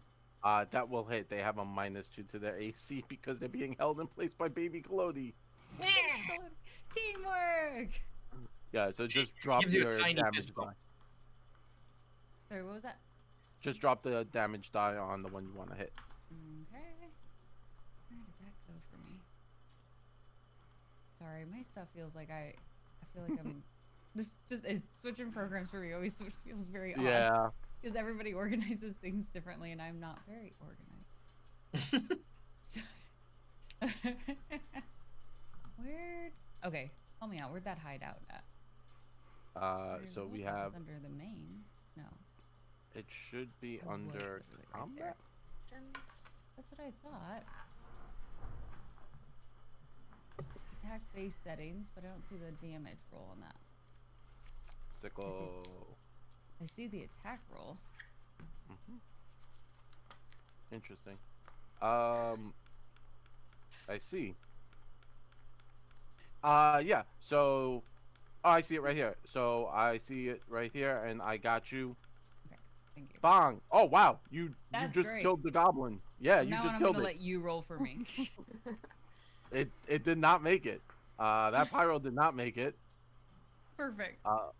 Yeah, so it's gone. You got one more action? No, 2 more actions. We're gonna slice right through that. Okay, 2 more actions. Then Yeah. I'm gonna use it to move up. 20 here. I'm gonna just keep my shield up. Where is she? Just yell out. Can I see like behind them anything over here? Yeah, it's more factory. Just You can just more. yeah. It Looks just like goes there's a back. building. Yeah, More than- it's more of the furnace and tools and stuff. There Okay. is a what you could assume is a doorway in the very back. Okay. All right. That'll be my turn then. Sure, Malvolo. Why don't you? At this point, the two goblins near Krut and Ranne are talking to each other in Goblin. Nexen, you're fairly close. You can kind of hear what they're saying, and they're now yelling at each other. Longshanks and here and the. So just a quick summary: they're screaming, "Oh, this is definitely the Longshanks who killed our brethren! Run, run, run!" Run. So Nexen, they're probably gonna start to run. The two goblins in the back, they know who you guys are at this point. But it is Malvolo's turn. Okay, so big Collodi is going to sort of run up and sort of get to here. Because of my size, I've got a 5-foot extended reach. I'm going to use my that's my first action, which I'm going to use as move together. So Collodi is going to use his action. Sorry, Malvolo is going to use his action to command baby Collodi to just sort of smack the goblin that's still alive in there, in the furnace. Like, Yeah. Bad. All right. So just roll a d20 and let me know. This is 13. Believe that might actually hit. Yeah, the AC here is fairly lower because of the fire and everything. So that will hit. Yes. So roll damage. All right, that is 2 points of damage and a poison. And the poison. Oh. Yeah, which I will. And he critically failed against the poison. Critically failed. Yep. So you roll the poison. Which is. It kills him. The poison kills him. Die. Yeah. Collodi will then use his attack, which is now my second attack in sequence, to attempt to hit Goblin Warrior 4. Yes. Oh, that does hit. Yeah. You sweep, then you sweep the leg. Sweep the leg. All right. And I will deal additional 2 and +2. Yeah. Oh, come on. Can I roll higher, please? No. That's fine. But you did. Yeah. You wiped him. You swept the leg really well. Yeah. Let's swipe the leg about neck height. Yeah. And with my third action, yes, I'm going to have a crack at hitting Goblin Warrior 3. Let's see if this one. Ooh, that doesn't. But I would like to use one of my hero points to re-roll that, if I may. Yes, you may. That's just a regular miss instead of a critical miss. Kind of dived out the way. That's all right. All of a sudden, Collodi, as he swings down, he hears some sort of siren or some sort of bell. Turns around and says, "Who brought their phone into the dungeon?" And that's why I missed. Yeah, it makes sense. It might have been like a lunch bell or something. Yeah, somebody walking past. With a phone. Yeah. All right. That's my 3 actions. Yeah. All right. So Goblin Warrior 3, this goblin screams not like this and then starts to run. 20. It's so dark. Yeah. And 5, 10, 15, 20. And he gets to the he'll get to the doorway. If you want to keep chasing, we could keep chasing, or you can allow him to escape. It is up to the party at this point. I don't have Amiko yet, so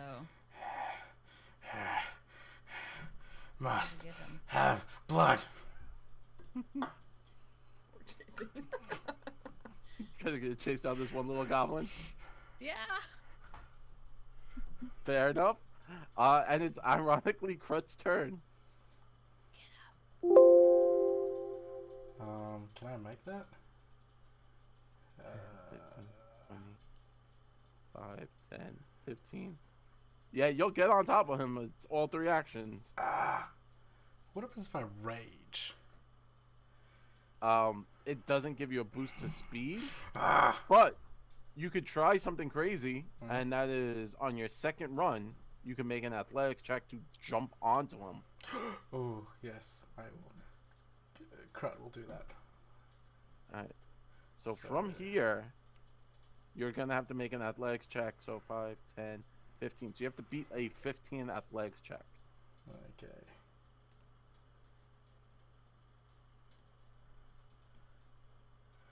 Yes! Natural 20. Oh my god. So Krut grapples, jumps down, and grapples this goblin, and just like knocks him to the ground. Oh man, that was crazy. Perfect time for a natural 20.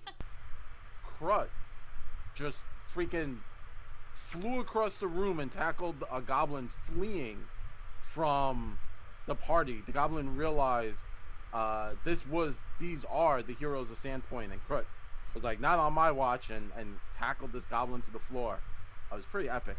And yeah, so that's where we're gonna pick up with Krut tackling this goblin to the floor. You have this goblin restrained, Krut. What would you like to do? Where is she? I was not ready for that. And the little goblin looks up and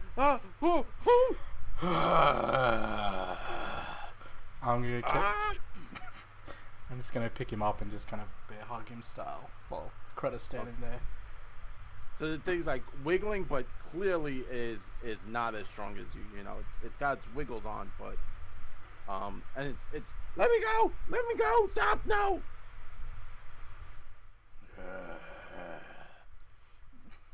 I'll wait for the other guys to finally catch up to me.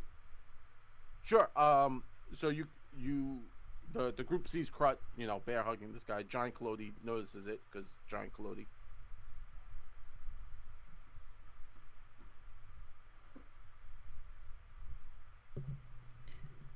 How come everybody talk about the giant Collodi? Why does no one talk about a baby Collodi? Huh? I bet that you all forgot I was here. I did. There is baby Collodi. Nexen's gonna start running towards Krut. Yeah. So the party at this point like catches up unless everyone wants to do something else. Everyone give me a quick perception check as you run through the hallway.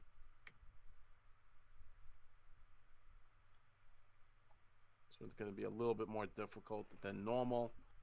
Excluding Krut, because Krut's doing something. I got a nat 20. Wow, okay. Hey! I see everything. So Ranne, as you're kind of like running to catch up to Collodi, to Krut, you notice around the furnace fronts and everything, there seems to be more clothing, and you kind of peek in and you notice that laying on top of the molten glass area, there seems to be remains. No. You say that so casually. You are telling me that I'm witnessing where a number of people were. Mm-hmm. Oh, Ranne is just going to pause, just absolutely frozen, looking into those fires and just eyes wide, jaw drops. Whoever is closest to her, she's just gonna try to reach out and like grab at them, trying to get their attention, and just starts pointing towards it. They.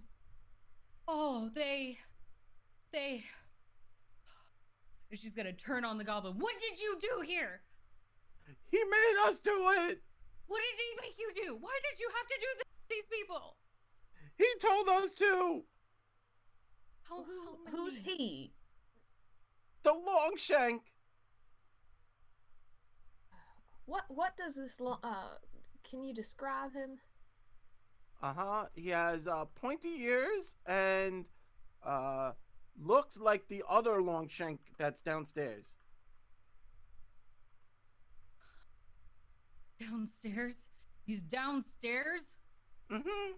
They're downstairs. You should go downstairs. Leave me alone. Bilbo goes away. No, you're coming with us and you're going to help us get inside. Right now. And then it like looks at its hands as Krut's like crushing it, and it like picks its little hands up and shows you that it can't do much. It's like, ah! You are gonna go with us, whether you like it or not. And Do they have someone with them downstairs? Uh-huh. Do you know her name? No. We were told to grab her and leave her alone. So she's alive. She's alive. Oh, this is wonderful news. Well, Everyone else. Just one her? Mm-hmm. Just the one her.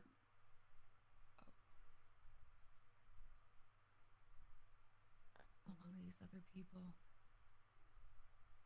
Oh, okay. We will have to deal with this later. We have to go. We have to deal with this right now. You are part of this process. You said yes to help murdering all these people. So you were going down and you were going to show us which way to the basement. We'll pull out some rope and just start tying up the goblin so he can't, like, very quickly. Yeah. Nexen, you're skilled with that is always impeccable. And you kind of tie up this goblin. So you have the goblin tied up, and it's you leave like a little length so you can, like, I guess, walk it like a puppy. A little leash. Yeah.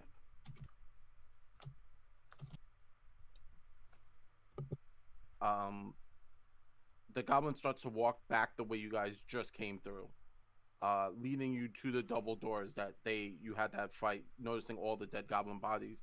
Rain passing back and stopping. You do notice the clothing that's on the floor around the pit area where you saw the bodies, and now doing a little bit more tighter inspection. Mm-hmm. And you're able to notice the fine clothing of the man who started a fight with Amiko a few nights ago. Mm-hmm. Oh no. Can I put out the fires? Like, just, it feels awful to leave their bodies burning. Or the bones. It's in the furnace area, so it's the furnaces burn very hot, so turning off the furnaces is a long process. Okay, I'm just... This is horrible. Mm-hmm. Oh, I'm upset. This is an atrocity. We have to get downstairs. Yes. Hurry up. Malvolo and Collodi will look at each other and follow, not wanting to question Ranne when she's looking like a druid on a mission. I'm just going to drag the goblin behind me. Yeah, so you're able to just drag the goblin, and it's walking sluggishly. And as Rain's like picking up the clothing and kind of figuring out what's going on, it giggles to itself. And it leads you back towards the entranceway that you came from. Going through this room, you notice that the room you were originally in, that loading dock room, there is a door in there, and it was kind of covered up through some boxes and stuff. And the goblin pushes the boxes out the way, and it looks over at the group and says, you didn't see this, did you? No, goblins hide things very well. And it's like pushing the boxes with its body, trying to make a path for the party to go through. And you can now see a door that leads down, and the goblin goes, Bilbog, lead you, and it down there. You set me free. Mm-hmm. No, not until we find who we're looking for. Actually, I got a thought on that. Maybe we should let this guy free. The last thing we need is for him to be yelling out to his comrades downstairs that when we're coming. Don't worry, little Bilbog. Krut, may I? I reach out to get the thing that Krut's holding, to like the leash. Mm-hmm. Taking it, Collodi says, I won't be a minute. All right, come with me, you little bastard. And he's gonna take him. We're gonna let you out. We're gonna take you to a farm where goblins run free. Okay. There's pickles as far as the eye can see. Oh, I like pickles. Yes. Yeah, no, and all your goblin friends are there too, ready to raid and to pillage and burn people. Oh, this sounds amazing. Thank you. I can't wait to get to this farm. I closed the door to the furnace room, and then a few minutes later, Collodi comes back without a goblin. Oh. Oof. Did not get that right away. Kind of the farm. I was like, oh, he's going to that kind of farm. That's Candy Mountain. Look, the guy had been murdering people, okay? I would like to put this into perspective. No, I'm cool with it. Good. I don't think you've ever seen a lizard folk smile until now. The first thing to ever make him smile. Okay. Well, with that matter taken care of, shall we head down? Mm-hmm. We descend the staircase. Sure. Descending the staircase, it leads, getting away from the furnace, it gets colder and colder. You get down to the very bottom of the staircase. I'm just gonna move everyone because now the map is kind of up and to an angle, just so that we understand the players. Mm-hmm. Yeah.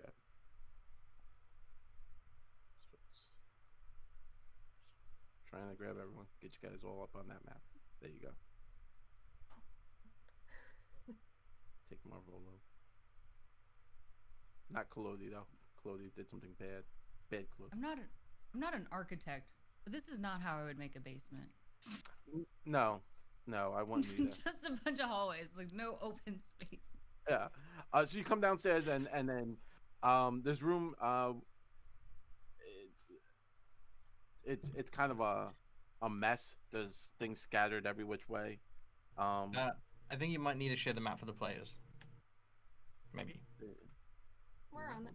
It's just I'm not on it. top corner. Why don't I get to see it? Top right. Top right? Mm-hmm. Look with your special eyes. What does your elf eye see? My elf eye see a combat tracker and an empty page.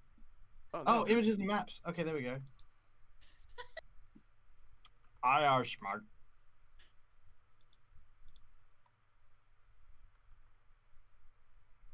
Okay. I'm all good. I'm caught up. Don't worry. There you go. Not a problem. You know what? I think we lost. Oh, Cassandra reconnected. Okay. Because, you know, when everyone was saying, like, look at the top right, I was absolutely not looking at the top right of the map that I was on. I was looking at the top right of Fantasy Grounds, and I was like, I don't know. What could be up there? There's a button here. There's characters. There's a settings button. You'll get there. I was being a dope. I get it. Yeah. So you're in this hallway. It's dank, cold. You don't hear anything. It's oddly quiet, and you don't see any goblins. Can we smell them? It's actually much nicer smelling down here than it was upstairs. But there are no direct smells.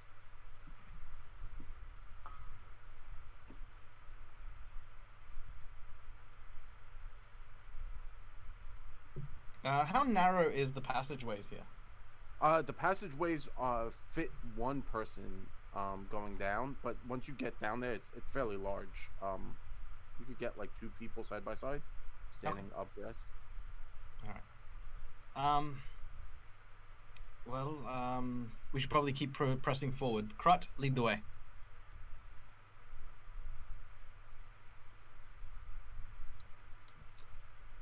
All right. Yeah, Krut, you're kind of just looking around.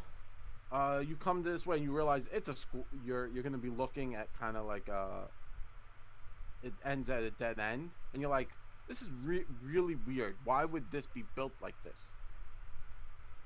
This is really weird. Why would they build it like this? Sorry.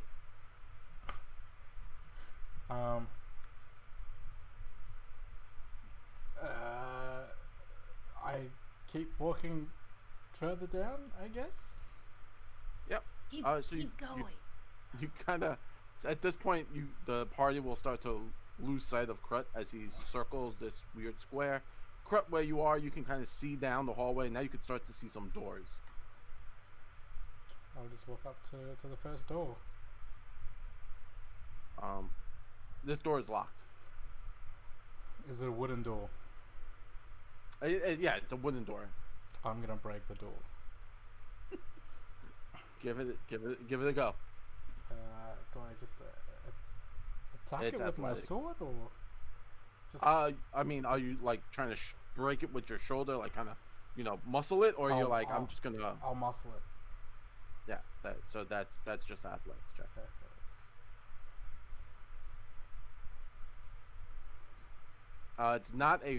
It's an old door, so it's fairly easy to break through. Popping the door off of the hinge, entering. This is just a storeroom. There's glassware, windows, and other furnished goods in this room. Nothing fancy. The rest of the party, you hear a crunching and cracking sound, and Krut's yeah, as he pops the door open. I found some I'm gonna- glass. I was gonna start running when I heard oof. I was like, oh no! And then when he says, "I found some glass," I'm gonna slow down a little bit.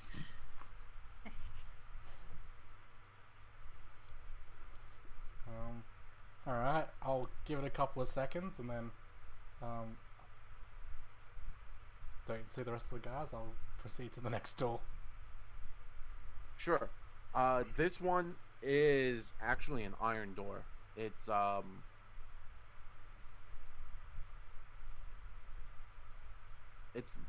it's iron and locked. There is no window or anything.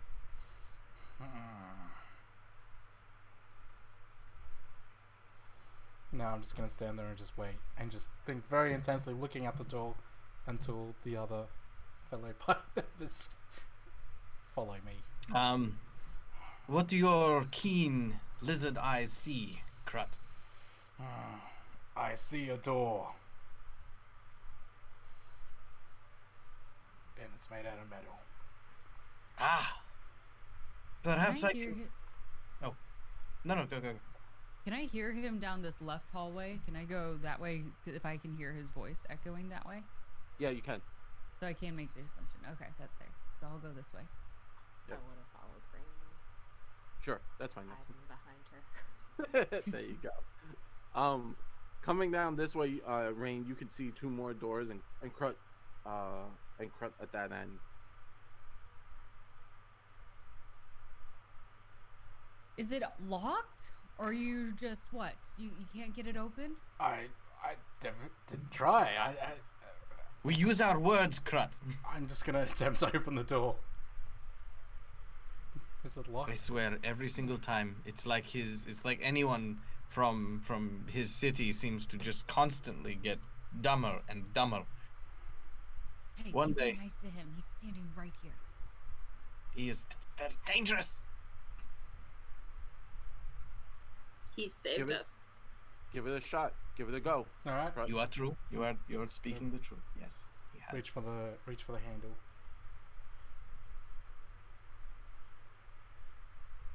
Oh wait, it could be trapped. I reach for the handle. I just wanted to say that just before the game master throws in a trap. It's a trap. You know, being a master trap smith and all, I figured Be a good time to scream that out. it'd be a Oh, good. it's been very helpful that you just called it out. And you know, all this time I was thinking to myself, like, you know, like Michael being really stupid was like, oh, he just stepped on some glass. Didn't realize that would probably have been a trap. Oh, he's just found a door. Yeah, okay, cool. He's waiting for something. Could be waiting for anything. Open the door, man. What are you waiting for? Just do it. Yeah, Krut Yes. opens the door. He'll be fine. Alright, make an athletics check because this one's tough. You know. Yeah, no, I won't. Not Arcana, Athletics. Wait, did I not? Oops. You did Arcana. I was like, there's no magical trap. Athletics of the mind. Yeah. Big brain. Ah. Oh, come on. Rain is gonna push back her robe sleeves. And can I take like a running start and just run into this door? Oh my god. I grab Krut and I pull him out the way very quickly. Yeah, I'm gonna do like the hoof like scuffing the ground back and I'm just gonna go for it. Yeah, go for it. Yeah, give me an athletics check. You're fairly large, so why don't you add a +2 to that one? Nice.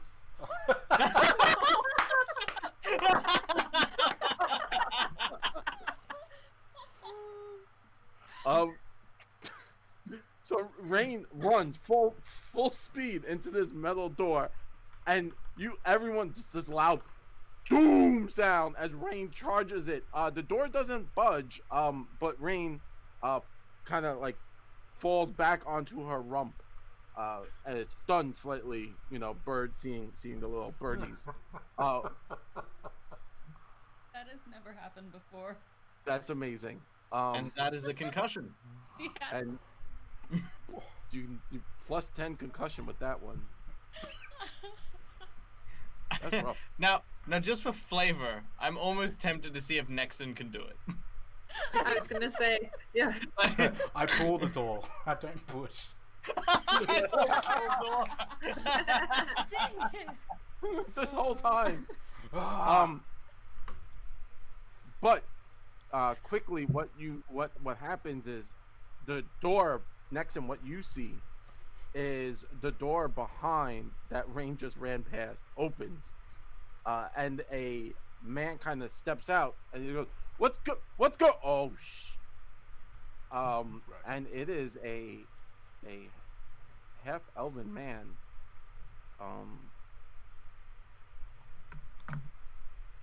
Standing now behind you, quickly pulls up a crossbow and gets ready to fire off on you, Nexen, realizing you're standing there. If I can, I would like to cast Daze. Sure, you could cast Daze, and he's going to fire his hand crossbow at you at the same time. So it's happening. You guys are like both shocked to see each other, and then fire off on each Hold other. your horses right there. Okay. So my character saved, and also did hit Nexen. So the crossbow fires off, hitting Nexen, dealing a bit of damage. But also, sadly, Nexen, you do need to make a Fortitude saving throw.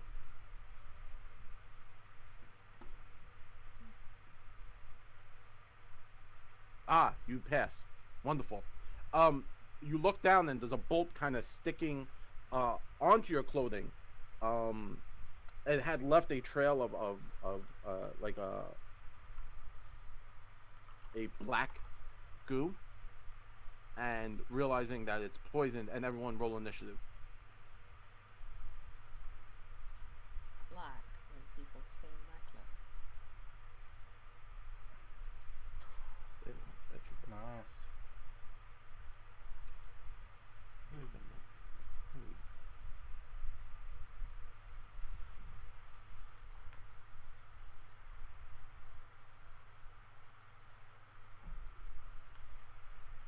Nice roll there, Kasaundra. There you go. Yeah, I'm gonna duck between people's legs and be like, "Where is it?" Like skidding down the corridor. Where is she? Yeah, so why don't we pick up with Kasaundra? It is your initiative, go. Could I go past Krut and Rain? Yeah, you could run down the hallway.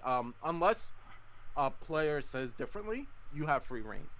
Enemies will stop you, but your friends are assumed to allow you to pass. So you kind of come to the end of the hallway, you turn the hallway corner, and you now see a half-elven man standing there with a hand crossbow pointed at Nexen. You're welcome to jump off me if you'd like. Yeah, I'm gonna go under Krut and then like sort of over and around Ranne and skid to a stop, and I'm gonna say, "Where is she?" And then I'm going to, because I'm right next to him. Should I do this for a change? I'm going to cast Chill Touch, and I'm gonna push him. Yeah, do it up.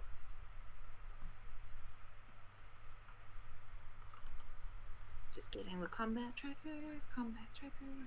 He's at the very bottom. He rolled a 10 for his initiative.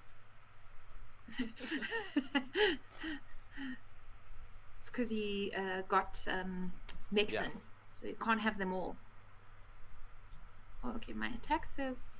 Oh, they need to make a save. So do I roll that on him? Yeah, you could just roll it on him, and the machine should auto-populate.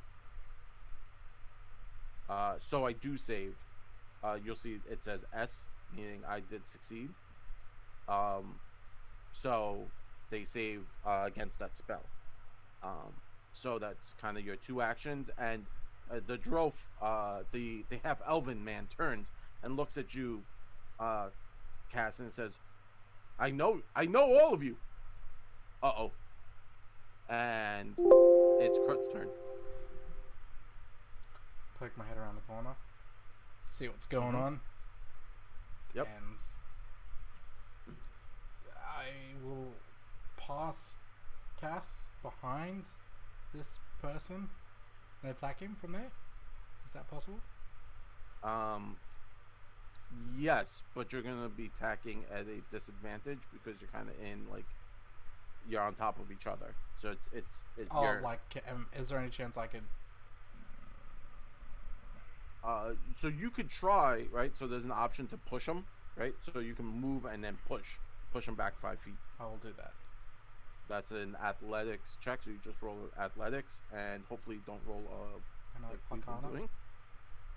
An Arcana. Yeah, so that's more than enough. You pass their save, and so that pushes him back 5 feet, and you're able. Cassandra, I'm just moving you, and you're able to move forward, and now you have that space to attack. Okay, I guess that will leave me with my last action to. Yep, perfect. Yeah. To attack.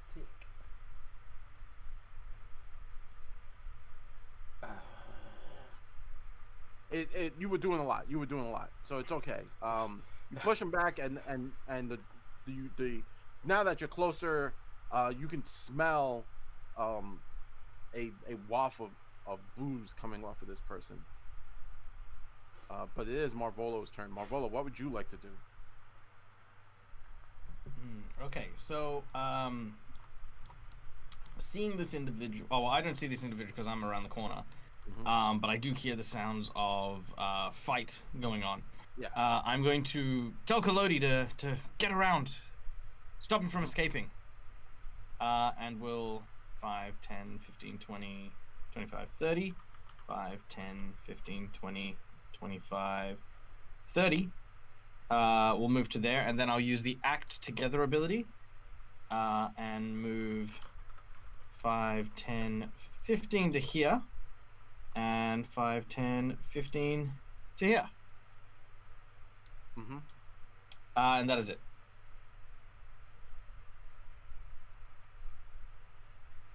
Uninteresting, but strategically important.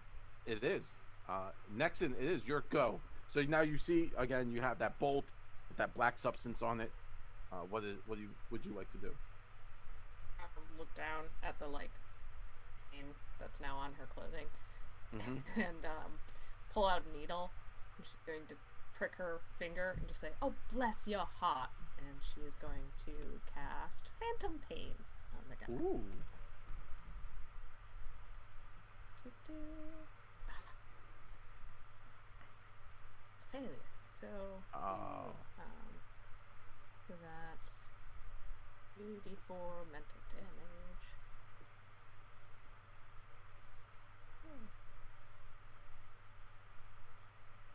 Ooh. There's no pain like brain pain. Wow, that brain pain. 5 points of damage. That's rough. It's sickened 1. there's persistent damage until he gets rid of the sickened one. Are you sickened and blind? No, no. he's not blinded. Oh, just sickened?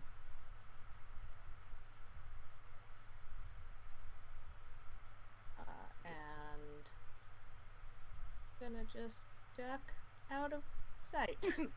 There you Third go. action. Did you? Oh, I'm leaving. I'll see you guys later. Cool. Rain, you're there, still a bit stunned from that door. I'm not knocked prone though, right? You're like holding up. You know when you hit your head and you reach out and you're just kind of like holding the door. Okay, I've got this. I'm gonna see him. I'm going to. Let's see here. Yeah, let's go for it. We're gonna do produce flame, and I'm just gonna launch it over everyone to try to hit him. Yeah, man. Yeah. And it whizzes past and kind of like as this half elven person kind of is holding their head from the pain that Nexen just wrought upon him. It whizzes past him and you could see now realizing that he is in a lot of trouble. But you still have one more action. What would you like to do? Great. I'm just gonna say I missed because the little birdies are still flying around my head. Just a bit. a little off still. I don't think I'm gonna try to barrel on through here. Can I just try to open this door one more time? Sure. No, you can make an athletics check to open this door. Oh, Here comes the I know nat we're 20. fighting, but there are some things that are really important in life. Guys, this is the door. Okay, never mind. It's okay. I'm just gonna like, oh, no, okay, that No, it's okay. Now it is. This man realizing probably this is a bad scenario is going to take his first action to tumble through Collodi. So what tumble through is basically I'm just trying to move through. I make an acrobatics check against my enemy, which is Collodi. Your reflex save, which is 10 plus your reflex number. And I believe that's just Malvolo's. No, Collodi's got his own. So that is 17. Awesome. Acrobatics. So, did that not roll properly? There we go. Oh, damn. Woo! So I tumbled through Collodi. Nexen, stop them. Nexen.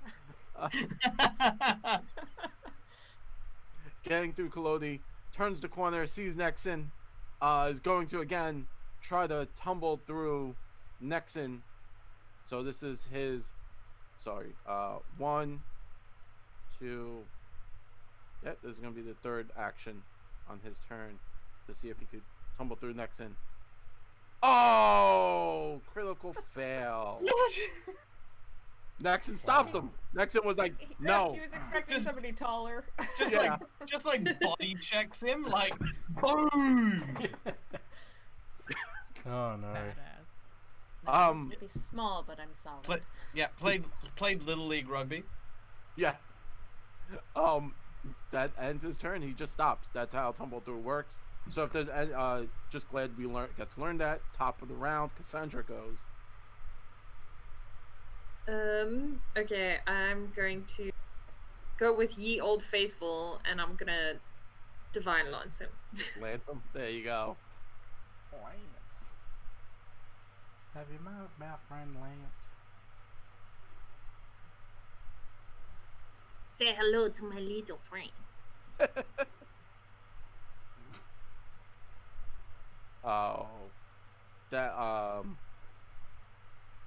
Oh my. critical failure. I failed. So I believe I get to get a fun critical failure card, right? No, isn't it an attack action? This one's it is. yeah, this is an attack action. No. So roll your damage, please, Kasaundra. Hold on. No, No, if it's it's if it's an I attack, missed. yeah, she missed. Oh, you missed. Yeah, critical. Yeah, yeah. If it's a save, then it's one thing, but if it's an attack, then it's on Kasaundra. 1, 2, or 3. 1. Huh. We're number 1. Unexpected. Oh dear. Okay. Unexpected blast. Your spell affects all targets within 30 foot of you. You, however, are immune to this effect. What? Wow. That's not a. Yay! That's I'm everyone. going to say this. Probably. Can I use a hero point? Collodi are immune to, and here Nexen and Malvolo would be outside that range. Hooray! Is it too late to hero point? No. You can always hero point. Yeah. Please, yes. Let's do that. Hooray! So I roll again. Yes, please do. But you know how this game's been going, like, it's always been doubles. Yeah. Like Sure. double ones. Here's hoping for it too. Hey, Here's Krut. It's a natural 20. Oh Oh my god! How? Oh no. That's not bad. That's better, right? No, it's exactly the same, isn't it? No, It's no. the exact same roll. She rolled a 5, but now it's. Oh no, I think you used the wrong attack. No, I think she used the wrong attack. Wait, multi-attack. So this was your second attack action in this Yeah. round. Mhm. Yeah. So No, it wasn't my second attack because it's my hero No, point. no, she's hero pointing, so it's the same attack. yeah, if it's the same attack, well, what I'm saying is she used a +8 bonus, which is the equivalent of her first attack. But she rolled a 5, so it's the same result. But she rolled yeah, Yeah. Oh, so it's the same thing, yeah. yeah. It would be the same attack, so it would still be an 8. And you can only use 1 hero point. Yeah. Do not challenge the dice. Okay. The dice seem to I'm know sorry, what they want. everybody. They're like, I'm sorry, do I need to repeat myself? Yeah. Well, apparently I. I'll say it louder. Alright. Cool. much And the unexpected blast doesn't have saving throw because it. It just happened. So how much damage does that do to Ranne, Krut, and? Well, I think she still needs to make an attack action on everyone because it affects everyone. So because it's an attack action, it's just yeah, basically just roll a d20 on all your friends. No. Murder us. This is why necromancers don't have friends. What a So time to that roll hits. higher. Okay. Hey, there's a 5 Yeah, there. okay. Alright. That's the wrong thing. Excellent. Oh my gosh. Oh no. Oh no. Oh no. Who? Okay, Ranne. Oh, yay. I'm rolling so good. This is bullshit. I should have just touched him. If I had touched him, it would. Oh my gosh. Okay, so who is damaged? Alright. Who isn't? Might be the Who- easier question. I think you hit everyone down in the hallway. You hit everyone in the hallway. Okay, so Krut. 1, 2, Ah, my back. I'm sorry. Krut takes 5. And then, sorry, who else is it? Then it's Nix. Ranne. Ranne. Yep. So Ranne takes 7. Yeah. Are you subtracting that for us, or do we need that? Yeah, I got that. Okay, thank you. And then Malvolo or Collodi. Well, it goes to both. Okay. So you could just roll it. Damn right. 6. And then did I get Nexen? No, they were around the corner. Okay, phew. Phew. So, okay, so one thing, a couple of those were critical hits. So But that was on Nexen, who was around the corner. yeah, that yeah, one. I think didn't I had a critical. Ranne also got a critical. And Yeah. another D4.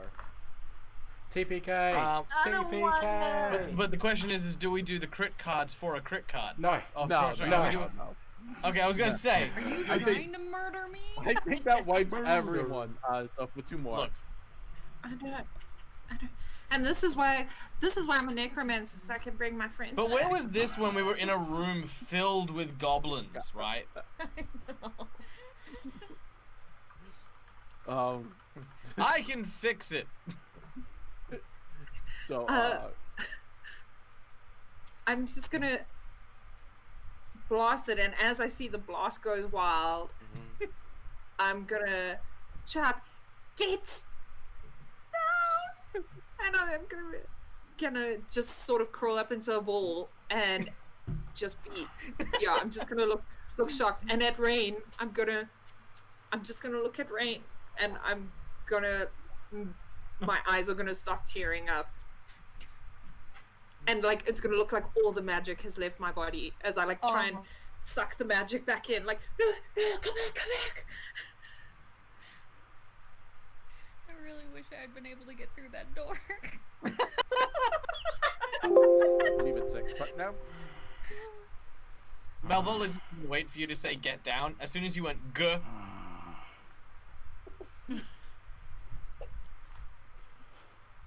He's Crono's pretty pissed. it's okay. I got you. Krut. I got everyone. I think. Full rage. Nice.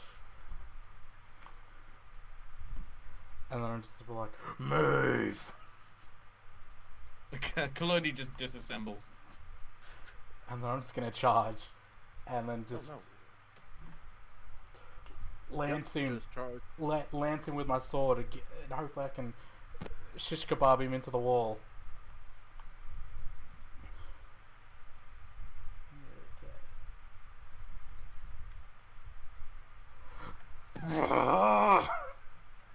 How much did you just do? No, I didn't do anything. I'm gonna Nothing. use. Oh wait, my. Okay, that should work now. There you go.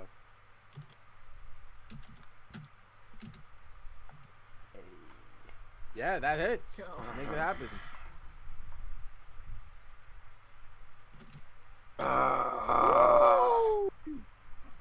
Krut taking them out. That's good. Yeah. So ends our friend here. I'm just, 1, 2, 3. Collodi's hands I'm like just. tapping the ground. I cannot see anything but just red. I am literally going to town on this guy, turning him into into. So who is this? By the way, does We should have asked some questions. well, no, I wanted to ask a question because like this dude's a half elf, right? Yeah. And according to the message, Amiko was here to meet the half elf. Yes. All right. Yeah. Okay. Cool. Are we still in initiative, or is this like out of? No. Yeah. I mean, once he goes down, that was it. Okay. Collodi is gonna try. Well, if Krut's gonna go all Hulk on him, Collodi is gonna try very hesitantly to stop him from murdering the guy. Wait, hold on, big guy. Hold on. Keep it together. Oh my God, you're strong. Then we'll kind of I- try and assist. I'm Like, literally- he's down. You No, got him. I'm. Someone would have to stop me. I'm raging right now. I'm so angry. Okay. All right. I'm gonna try and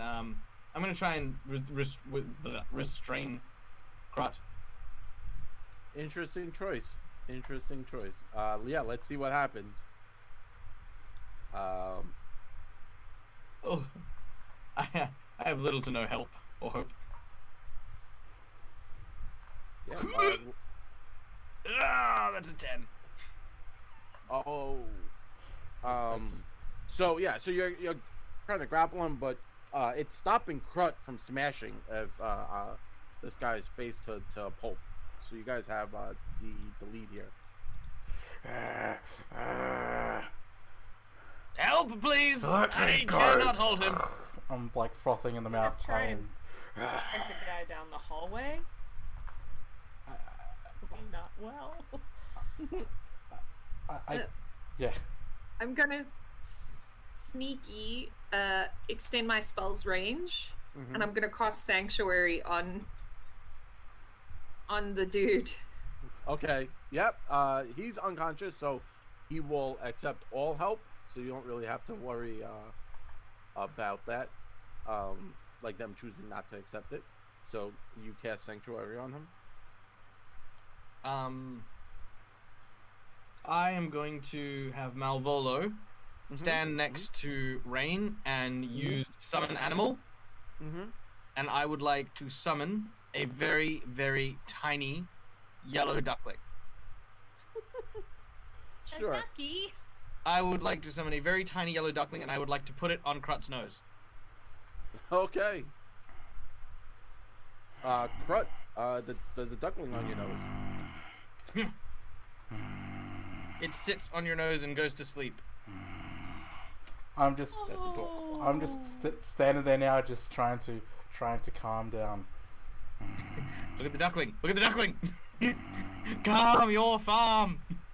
I will walk away with the duckling still on my face.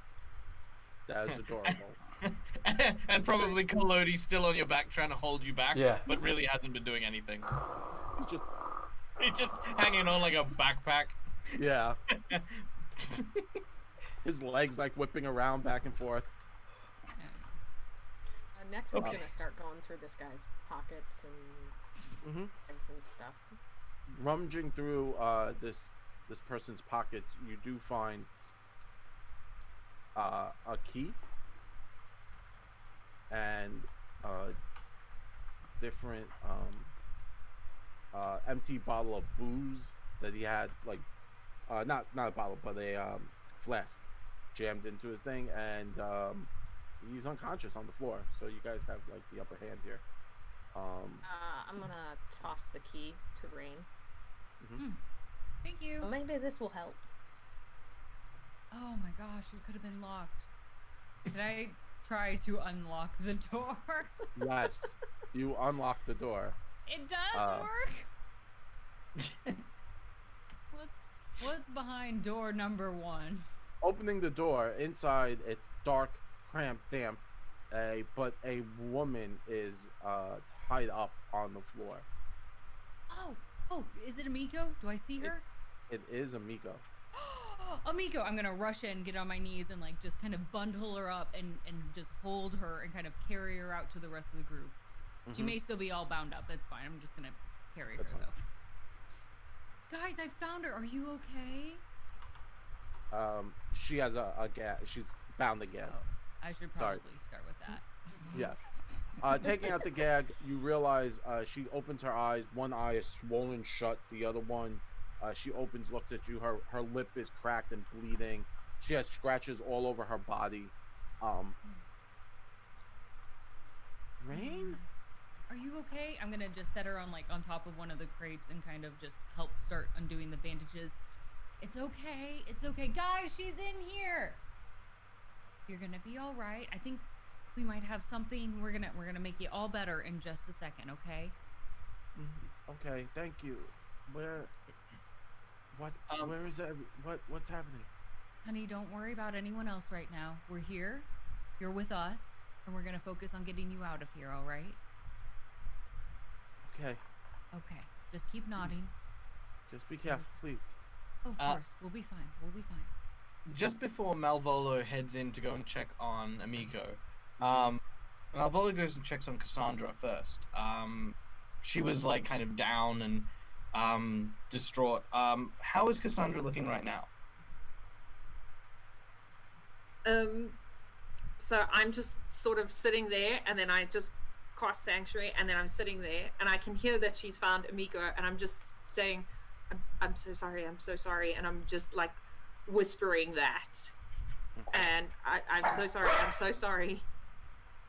Collodi walks up and sort of takes a knee, sort of taking Kasaundra by the shoulder very gently with with kind of like a gloved hand. He says,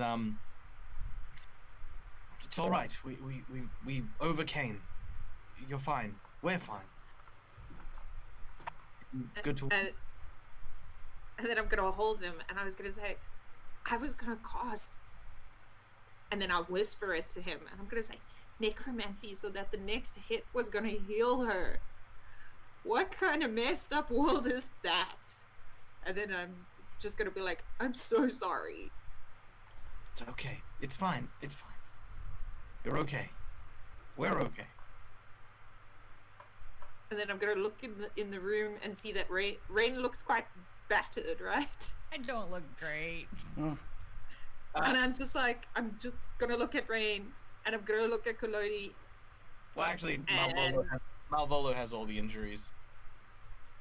No, but Collodi's talking to me, right? No, it's Malvolo. Oh, Malvolo, sorry. And then I'm gonna look at Malvolo's injuries, and I'm gonna say, yeah, I'm so sorry. And then I'm gonna help drag him out, and then I'm gonna move and like just busy myself away from everybody else, and I'm gonna try drag this body out.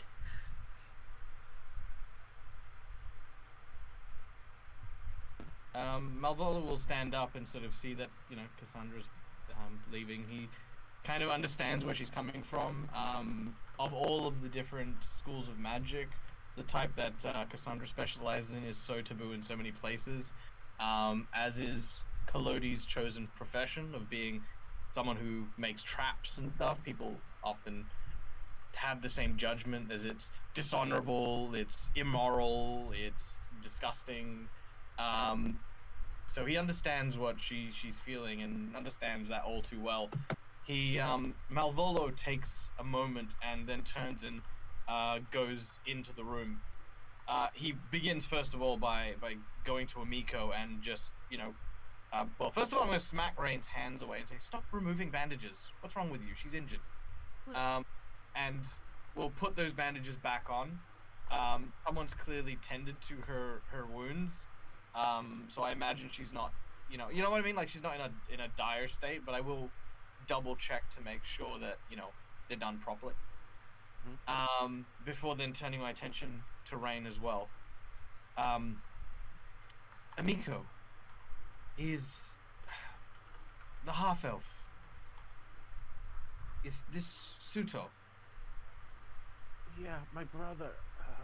Did he do this to you? Yes. Yes, he called Swine. me here. And she kind of like, as you've unbound her, she's kind of like holding her side, like she probably has a few bruised ribs, and she like props herself up, trying to make room, using your forearm to like help herself prop herself up. There's goblins everywhere. Where is my dad? He was in the room next to me in the glare. Is everyone okay?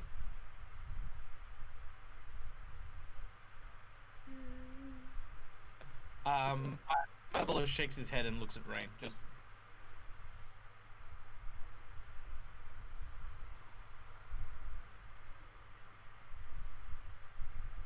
we're here now, okay? We're gonna focus on getting you out, and then we can talk and get you all caught up. All right?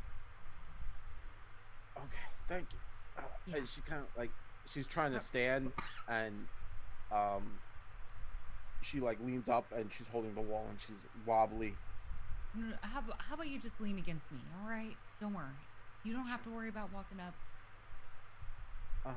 And she kind of like leans up on you and she's like, thank you. Let's get you back to town. She starts to hobble out the door. As soon as she gets out, she sees Kasaundra, Nexen, kind of surrounding her brother, and she's like, is everything okay? Hi, Cass. And she kind of like waves terribly at you, you know, that like half wave, like hi. She's trying to just keep up her spirits. I'm gonna start back a slightly enthusiastic wave, like, yay, Amiko's okay.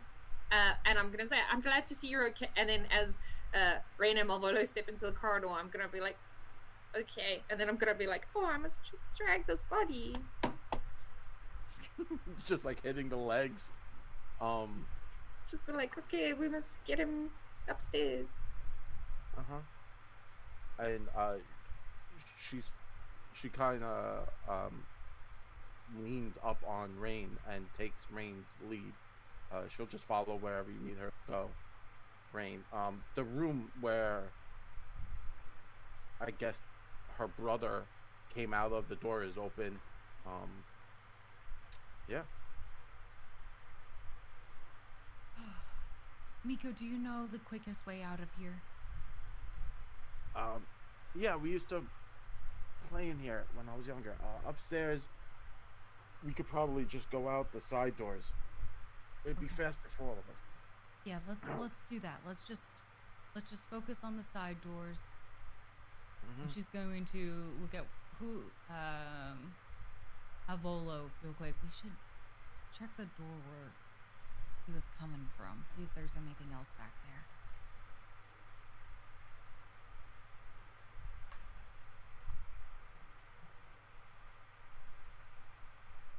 He was silenced. You were silent. Someone cast silence on Michael.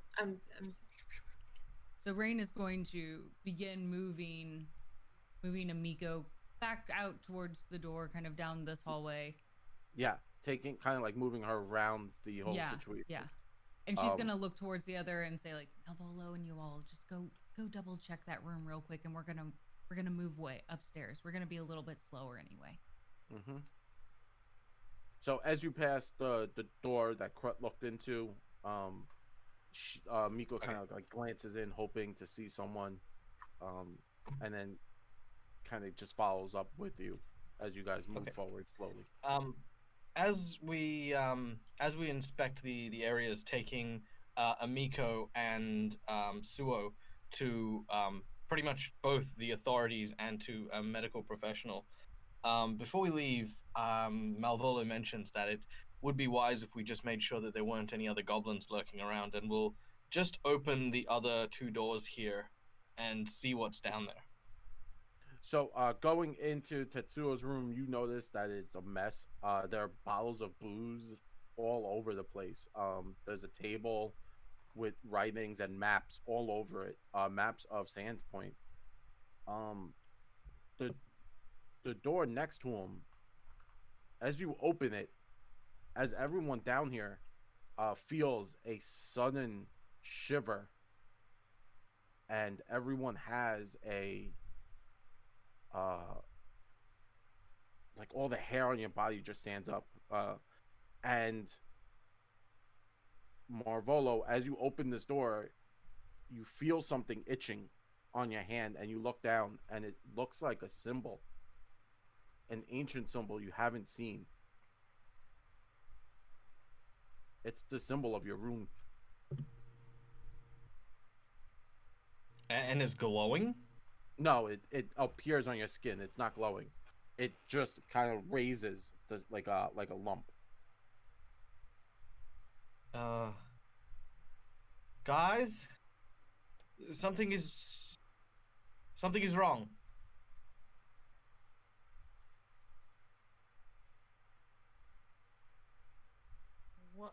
What's going on? I don't. Great. At this point, Malvolo takes off his glove and reveals the symbol on the back of his hand.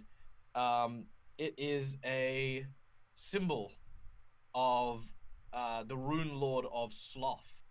It kind of looks like a actually, Eddie, do we have any pictures of the Sloth rune anywhere? No, maybe.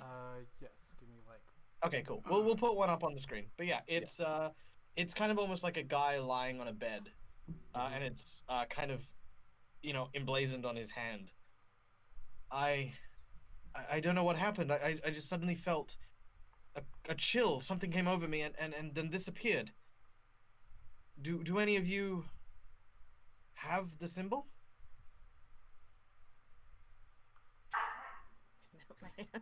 Looking over every part. As everyone kind of looks at their hands, realizing on the palm of everyone's hand is a different symbol. since Amiko's with her, Rain is just going to kind of hide it. Yeah. A little bit and just kind of shake it off and put her hand further behind her. Mm-hmm. I'm gonna Collodi. Sorry. I'm gonna go to Nexen. I didn't hurt Nexen, hey. Mm-mm. And I'm gonna pull her like aside, and I'm gonna whisper to her, and I'm gonna say, I think you might understand, but I think I did this. The Solace cursed me, and I think I did this. I don't know if this is a curse, if we're all parents in this. But I heard everybody in the corridor, and this comes all of a sudden. I mean, you didn't hurt me, and she'll show her. And you didn't mean to, did you? No, of course not.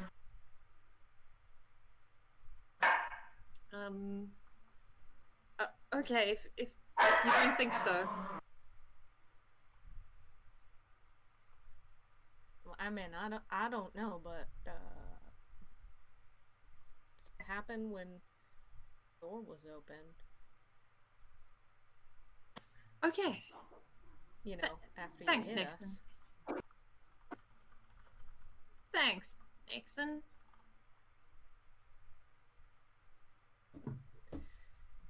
And then I'm gonna say I've also got one. Look, me too. We're in the club. And that's where we'll leave it for today. What's down that corridor? What's going on with Tetsuo? These things and more we'll find out next time we play